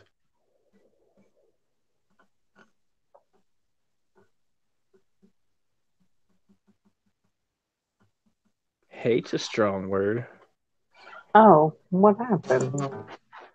I hate Resident Evil. Yeah, the video game sucked. So, do you think Elon Musk is really coming up? I mean, do you think he's the real deal, or you think he's a puppet? You think he's a rich idiot, or you think he's? It's hard to say in this world, you know. It's hard to. He's getting government funding for SpaceX, and the government bailed him out for Tesla. So the government's keeping him afloat. So I'm sure that he has to walk the line on some level. I believe he's a genius, you know, but I don't know if he's controlled or not. Is he a genius? Do we know? Or he's a puppet. But yeah, I think he's. I mean, he speaks very intelligently, but a lot of people can't. He does. Like I saw him on the Joe Rogan show, and Mm-hmm. I mean, he's really well spoken. He's well educated. That's for sure. You can tell when you ask him a question. I think he's.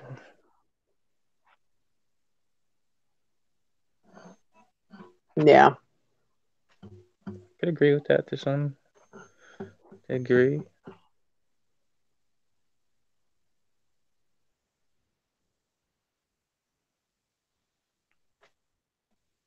Well, you can levitate with frequencies. Mm-hmm. That's how mice do it. That's how bumblebees do it. They don't fly; they levitate. So. Yeah, he does say that nobleness. He says the only way to keep AI from basically destroying us is to connect with it, basically become the AI, use it in our own brains and team up with it. Other than, yeah, not me, not this guy. Nope.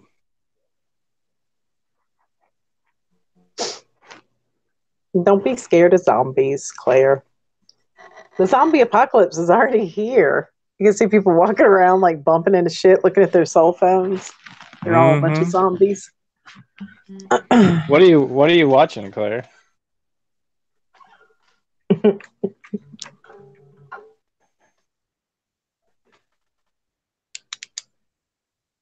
Oh yeah, the acoustic levitation. Yeah.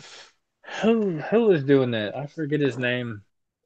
There's an old man who does it, who did it, and Yeah. the government came in and took all of his work, and I Same can't thing remember. they always do. Yeah. Yeah, there was a man that invented that. I mean, that came up with like a small vehicle that would do that, and the government came in and took it from him. Just like Emily, they kept Tesla for. Oh, did you see that there's a fucking Tesla tower in Texas? I did not see that. Yes. Who put that out? It was Truth Stream Media. They just put out a video about it. They were driving by a highway in Texas and they look over and they're like, God, that looks like a Tesla. One of those free energy towers. And that's what it is. Some company, I don't know if it's Syntac, some company owns it though. And they're going to start experimenting with it soon. What if it's part of that whole 5G thing? I don't know. Oh. You're going to have nightmares just because I didn't mention Resident Evil. I'm sorry.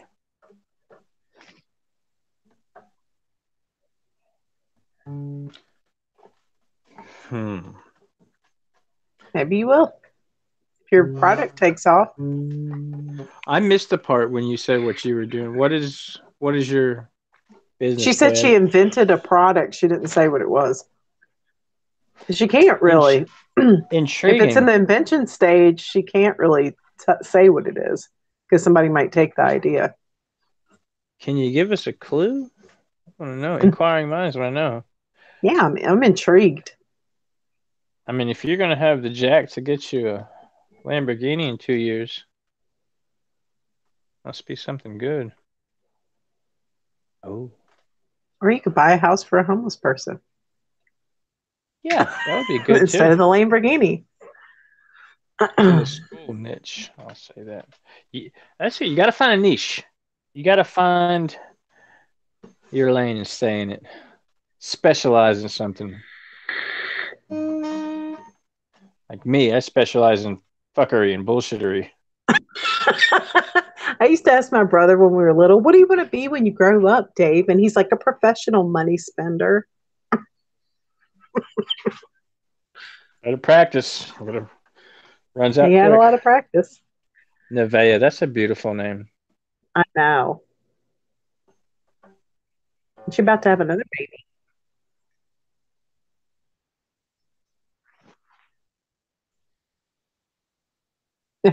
Nobleness. Isn't that always the way? Yeah. I cannot tell you all the crap Joe has thought up It has become inventions. I just cannot tell you. Oh, I bought him this back scratcher the other day. And I was like, look at this shit. I was sitting here looking at it. It's metal and it like telescopes or whatever. And it looks like the end of a pen, like a metal pen, because it can fit in your pocket. And then an antenna and like somebody stuck a fork on it. And I looked at it and I was like, you know that some man got like a pen, an old antenna, and a fork and made a back scratcher out of it and said, I'm gonna patent this. I said, that man could be a billionaire now. So many ideas. How do these ideas come to you? They just come to you out of nowhere? Do you think of them? Do you like brainstorm, or are you just going You about should your probably day just and they think pop something. into your head?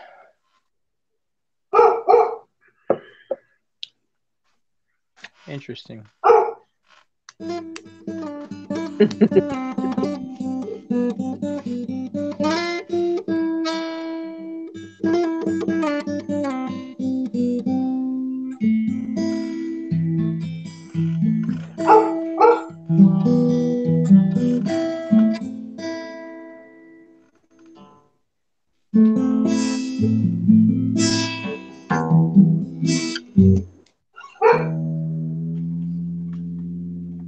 Ooh, out of tune.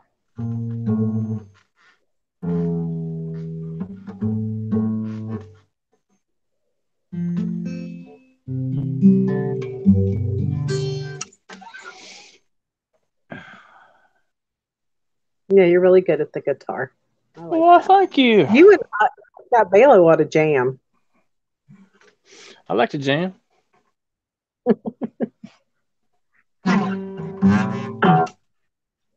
We lived in this when we got up here. We cohabitated with my parents for a while, and then we got our own place.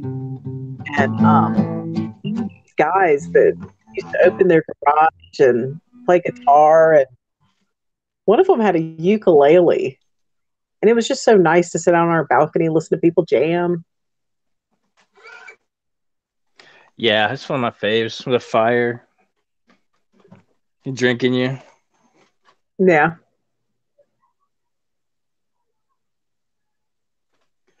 Probably so. That's why I stopped. I was having this. You got me. That's why I love nobleness.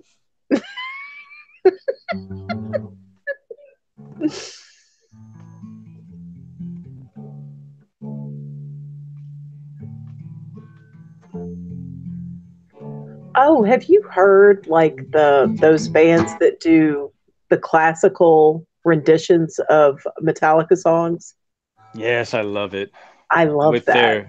their finger style guitar, where they're sitting here Yes. doing this number. Oh yeah. It's awesome. Or they just play it like it's classical music. I love it. Yeah, it's awesome. Week when you're around. Okay, I'll check it out. Where are you at, Emily? Shit time. Oh shit, it's 12:30. Good lord. I know. Time flies. Yeah. Yeah, I'll check them out. Check them out. I've been playing off and on so long. I'll learn a bunch of songs and then I'll stop playing for 6 months and forget everything I learned. And so now I just have pieces and parts of a bunch of different songs. Chicago, gangsta. I love the 12 string.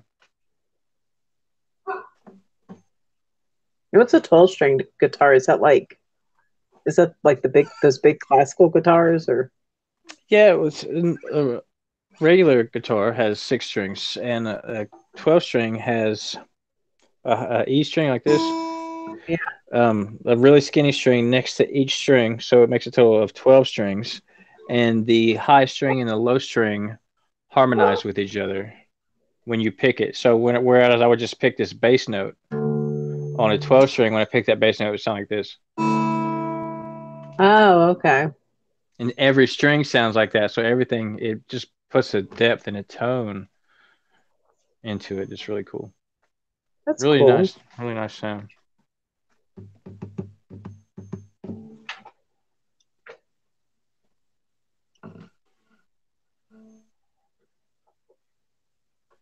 I used to listen to a bunch of those guys. I don't remember the names of them though. I'd tell you, there's some really good. Just it's crazy what people can do on an acoustic guitar. You better leave Crazy. that alone. I see you. You live in by an Amish community. Do you get stuck behind those guys with the carts? They're just She interviewed one of them. trucking along on horseback, She pissing interviewed everybody one off of them. behind them.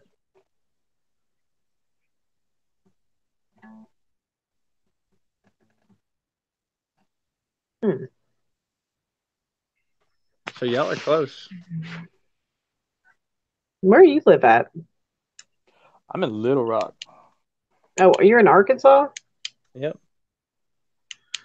Hmm. Yep. Surrounded by them. They build the best furniture, though. I tell you what, Amish folks. I'm a master carpenter and I build furniture and stuff, but those guys, man, they build some stuff. Yeah. And they're proud of it too. They charge a lot of money for it. Capital what? Capital of Arkansas? Yes. Do I know the Clintons? Oh God. If I knew the Clintons, I'd probably be talking to you right now. I'd probably be in a body bag somewhere. uh, Ugh. Mm. I'm friends with Dean Seal, who's Barry Seal's son, who had dealings Yeah. with the Clintons. He's dead. They've made Yeah. like He, two he movies died. about him. Yeah. He's totally died. And Mina. Yeah. The worst part about that is the one where Dennis Hopper played him. They show a scene where the they come in and repossess all their stuff for tax evasion. Like Uh-huh. they come and take out all the furniture in their home, and we all watched that movie with him, and he was like, "Man, I lived that." That's I mean, he craziness. cried when he saw it. He was like, "That was the most horrible day," because they didn't understand what was happening. I mean, they were just little kids, like him and his sister and brother. They just didn't get it. But and I also know Misty Camp, who her father was his partner, and his plane just like crashed into a side of a mountain one day, which is bullshit. They killed him. If you want to go down a rabbit hole, look up Yeah. Clinton body count. Oh man, it's Yeah, just research the ridiculous. Clinton. It Oh, is. another rabbit hole if you'd like to go down it is look trying to find anything about the Obama's like wedding or any guests. Like they're all dead. All their wedding guests are dead. I don't know. That's that's I, a that's a scary one. I looked into that years ago and I was like, whoa, it's kind of freaky. yeah, that's a whole nother. Jeez, Yeah, it's a I'm whole really nother big into can of that too. worms. I uh, I am I mean, I used to heavily be until I realized it doesn't matter really. exactly. That's the point you get to. That's the kind Yeah, of the bigger picture, the spiritual awakening, the I amness. Um, live in the world, but don't be part of it. Observe, but don't pick a side. yeah, Um, so I just watch. It's a beautiful political theater right now. I'm very invested. I've invested time into watching, keeping up with this political and geopolitical theater that's been going on lately, and I have to remind myself not to get caught up in it. I watch it for more entertainment, but there's some crazy stuff going on right now, like the world has never seen. oh, it's just Just like crazy.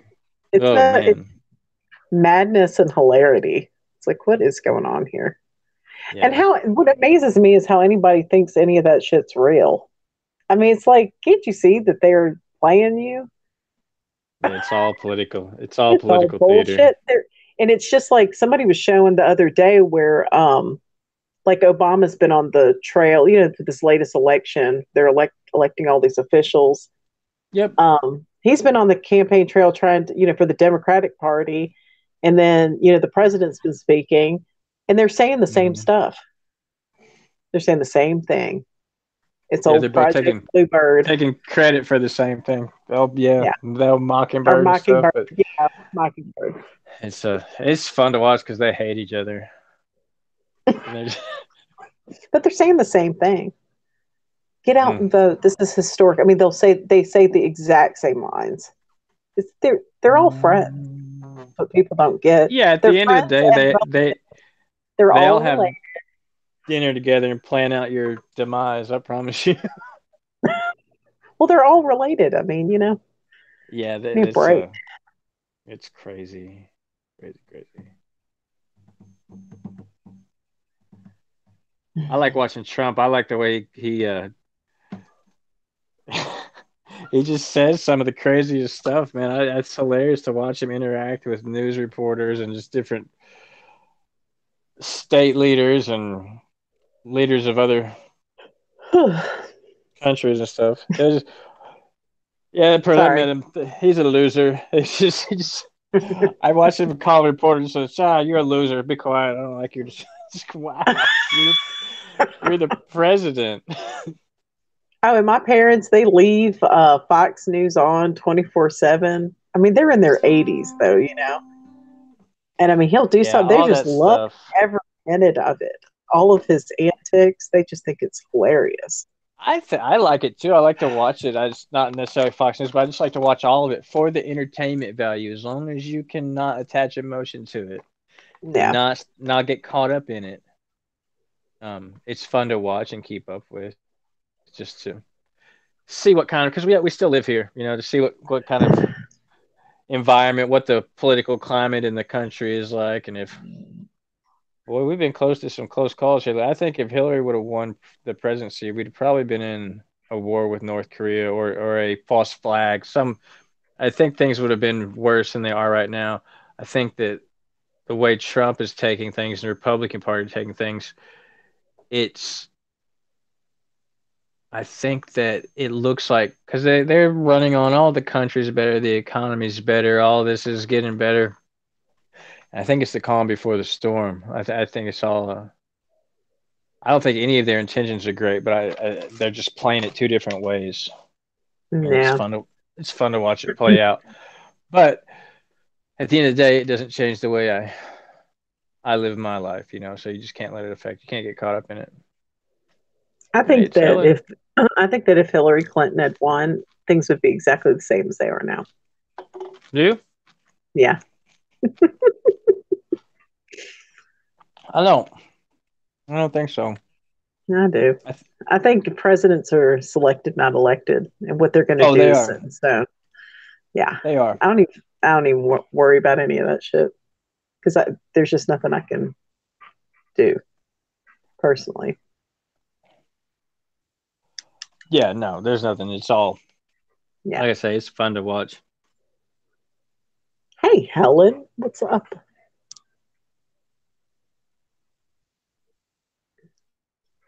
Yeah, Elon is from South Africa. That's just pretty cool. I didn't know that Yeah, about that's him where till he the gets other that. day. Where he gets that cute little accent. I like the way he speaks.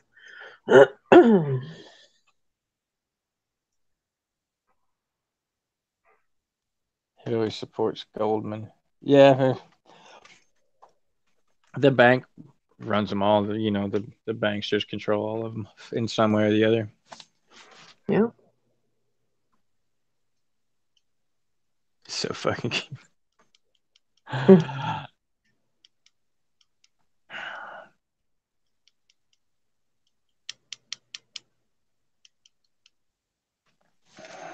Hmm.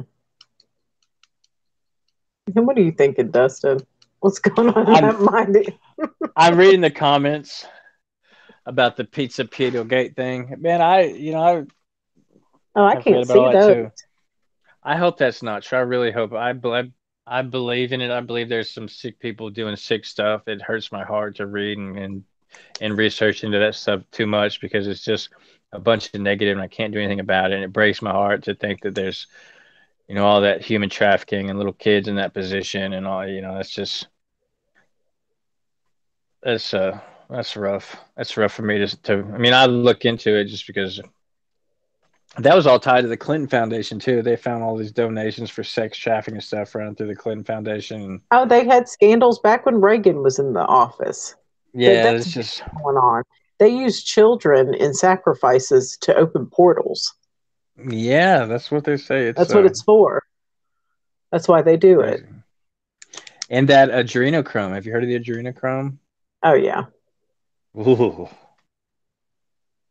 Yeah, they terrify the babies before they kill them, so their adrenal glands pump out more adrenochrome, and they drink the blood and get high off of it. Yeah, they prefer it if the child's under 5. Yeah, That's when it's the best. and terrified. Have you ever seen those societies where the men go out and they wear red shoes? You ever Yeah, seen I've that? seen that. Yeah, I've seen That those it's pictures. Yeah, because yeah. they've stomped a baby to death and had bloody And shoes. is that what it is? Yeah, that's what that stands for. Oh my God. Yeah, And I saw. I saw- The I've. Red Hat Society, the Red Hat Yeah. Society are their women. Wow, that's crazy. Yeah. Because I've been researching that, and I follow Q too. I don't know if anybody else here follows Q. That's another one of those things. You watch it for entertainment, trying not to pick a side and just watch the political theater unfold. So I'm watching Q on this side, and I'm watching what the Democrats are doing and what the elites are doing, and watching everybody move through these ways. And nobody knows what they're really doing because all this stuff's just distractions. But I know they're all probably sick people that don't have our best interests in mind, because if they did, the world wouldn't be the way it was, the way it is. Yeah, I read that in Hunter Thompson in his not Fear and Loathing, but his memoirs about the adrenal gland. Hmm. Yeah, they harvest it while they're still alive and screaming. I'm 50-50 on Tesla too. I just don't know. But I'm 50-50 with everything these days. Like I don't even care if to pick a side anymore. I just observe. I just it goes I'm just observe, you know. Take what I can and then learn what I can from my path, but it's yeah, I try not to get too invested in, or that's like not my new thing, but I'm really trying to work on that more in living in the world but not being of the world. I think that's really important. I think that's one of the keys to ascension and enlightenment. I haven't noticed the one red fingernail. That is weird.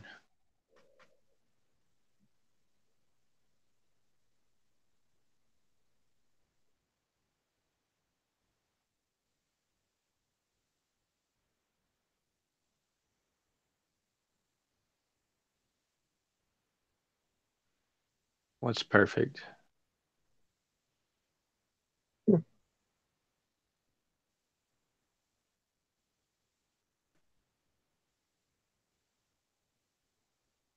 I don't know why Teller has one red fingernail. That red shoe thing is creepy because I would just reading some stuff about that. It had a picture of all these guys, and it was Catholic priests and stuff in the picture too, and they all had them damn red shoes on. Yeah, I could probably pull up the picture. I know which one you're talking about. I've seen it a few times. I'm like, Yeah, yeah, and they've got the they're all picture of this baby like this. killers. Yeah, That's what yeah, they. That's it's what it is. nuts, man. Mm. And all that Agenda 21 stuff where they're trying to decrease the population and move everybody into urban environments and housing and make it, yeah, it's I can weird. remember when it started to be a trend for women's heels, like stilettos, to have those red bottoms. And I can remember my mom shaking her head and being like, like they don't even know what that is.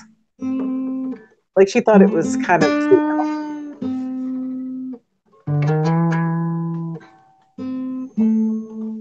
I've never seen the red bottom heels. I guess I probably have, I just didn't notice it, but that's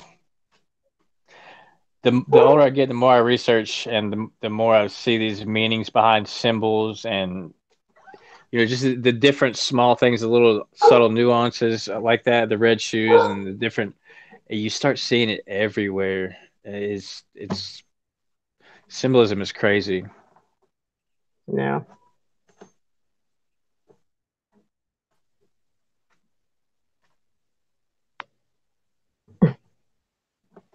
A financial award for having less kids? Mm, I don't know. She thinks she can go to Mars. I don't know. I don't believe in any of that. Tesla's working on that hard and heavy. Yeah. I'm 50-50 on the space thing too, you know. What do you think, Emily? Think space is real or fake? Do we live on a flat Earth or a round Earth? Or, I mean, it doesn't have to be a flat Earth. It doesn't. It could just be a simulation.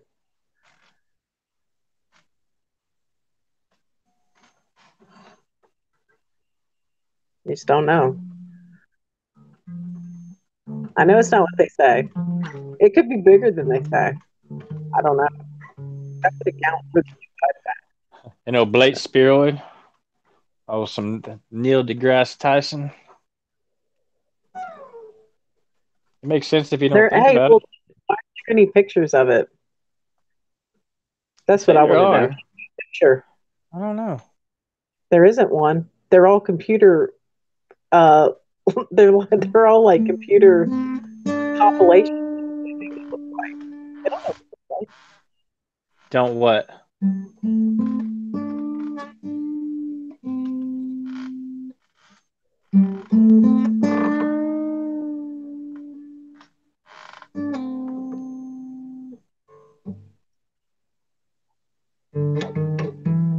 Oh yeah. I hate Neil so much.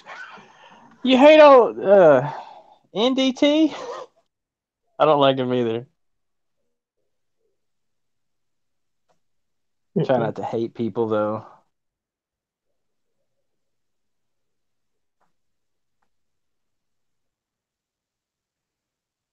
He does have an arrogance about him. I lean towards non-moving globe with a small sun and moon. Sun and moon seems like it's the same size. Has anybody seen weird shit in the clouds, like uh, almost like chemtrails with shadows? Like you see a chemtrail and be like like what the fuck is casting that shadow? I don't I know know. what Do you you think meant. planes are really making the chemtrails? Planes or drones or something's making them. They're up Something. there. They are there for People. sure. Some people are zooming in on those things with like the new like P1000s, and I mean And what is that? Yeah, I've seen that too. It's weird, man. That's there weird. ain't no plane. There's a little blip ahead of Something. it, but there's no plane. So it's just like ugh. Normality is a television lie. There's no such thing as normal. No such thing. Only people's perception of normality. So everyone's different. Oh, I see.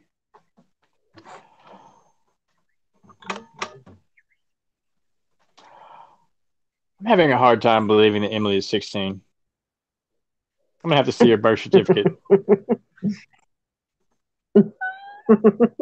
She could be. She very well could be. I don't know. No, just said he went to her YouTube channel and it looks like a young girl. But it is the internet. What? Dude, will you go on with yourself? Dude, if I had that knowledge when I was 16, I would rule the fucking world right now. Or you crash and burn. I probably would. Yeah, I wouldn't rule anything. I'd probably be living in a mountain somewhere by myself, like a hermit, stressed out from the stupidity of the sheep. Yeah. Claire Jane's like, shouldn't she be in bed? Easy now. She said I am in bed. I am in bed. Hey, that's a good comeback. I like that. That's pretty funny.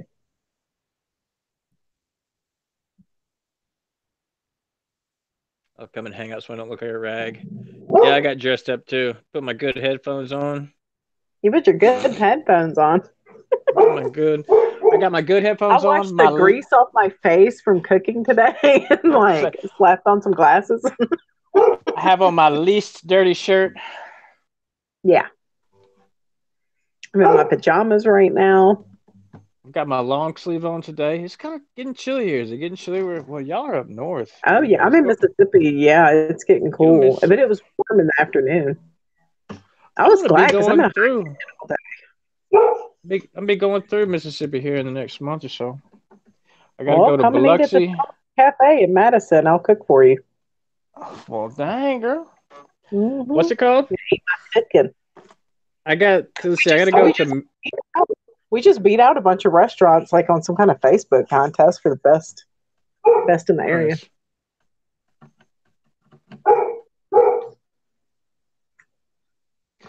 Nice. Beats is a Mandela effect. What? The Beats headphones, didn't they Oh, used to be Beats by Dre?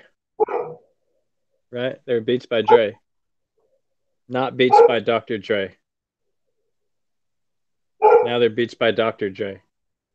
are they? Mm-hmm. I have a Beck What's up, song that Salted keeps shifting. Cedar? Hey, Salted Cedar. Lurking?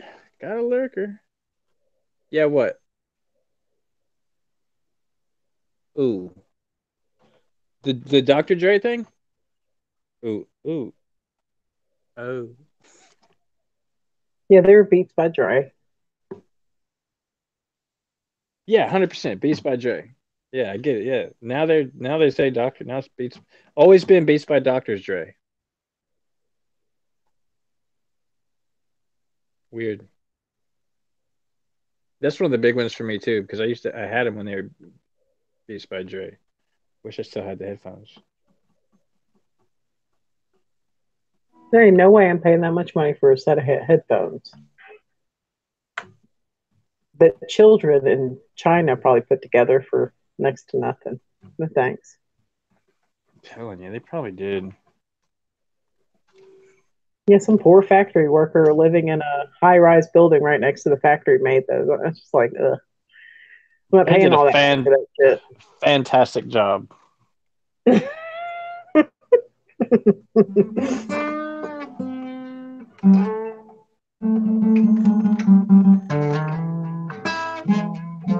Oops.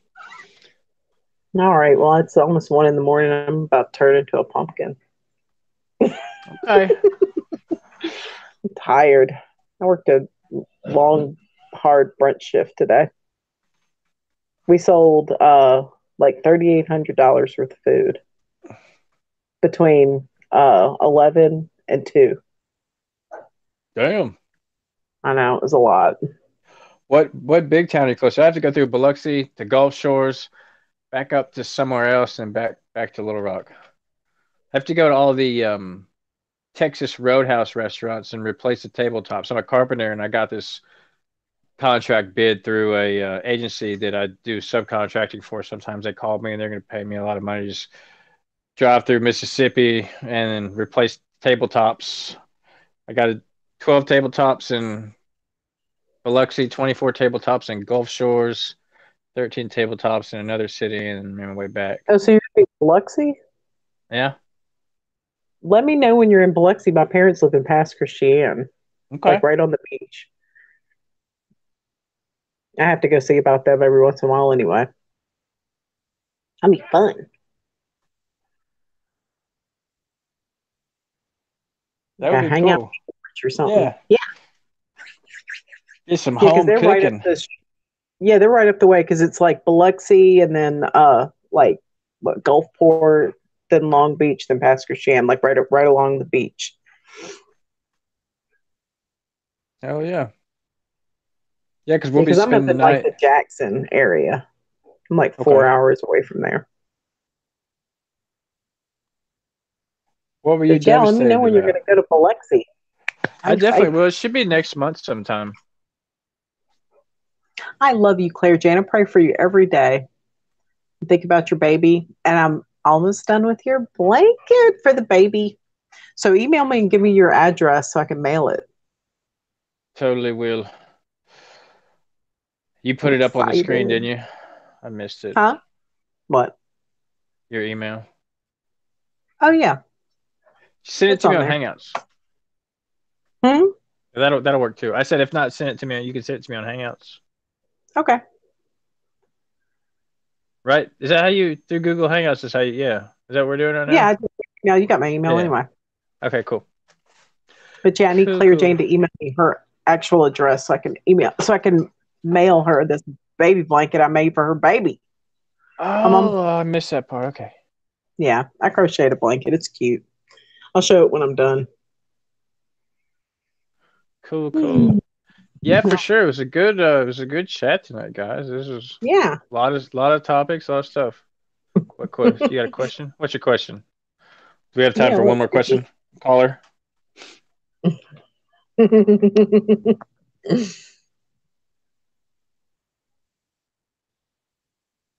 Yeah, I couldn't believe it last. It's already one. It went by fast. Yeah, it went by fast. Yeah, you learned a lot, but you had a lot to say too. I learned stuff Taught a from lot. you, girly. Yeah, she taught a lot. Yeah, The smart cookie right there. enjoyable. I'd be proud to be your mama. That's for sure.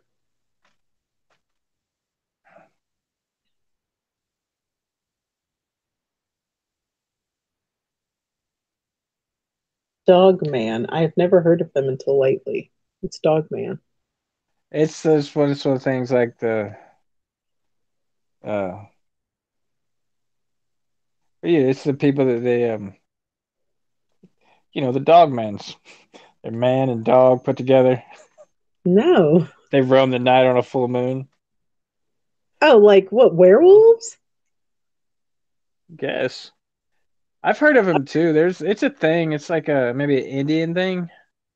It's one of those things like the blue avian or the reptile people. I hear about them. Uh, It's fun. Yeah, it's fun to look go down the wormholes. well, I'm gonna look that up, Creek Mary. And then tomorrow we can talk about it. Yeah, 'Cause I don't know what it is right now. we're gonna talk about that. We're gonna look it up. Emily says I'm she gonna ate look it up. rattlesnake. I've eaten rattlesnake. We ate a lot in the army. It's good when you're hungry. When you're not hungry, it's not that great. Yeah. Anything's good when you're really hungry. Mm. Like Not werewolves or wolfmen. Is it a like wolf a centaur. minotaur? Are we on tomorrow? Yeah, you want to come on here, Claire Jane? Show us your baby bump. Yeah, I'm gonna come on tomorrow. Cool, cool. Well, it was awesome, you guys. I had a good time. Yeah, me too. All right.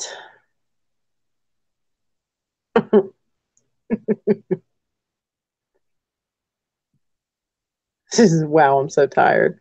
Get to bed, little baby.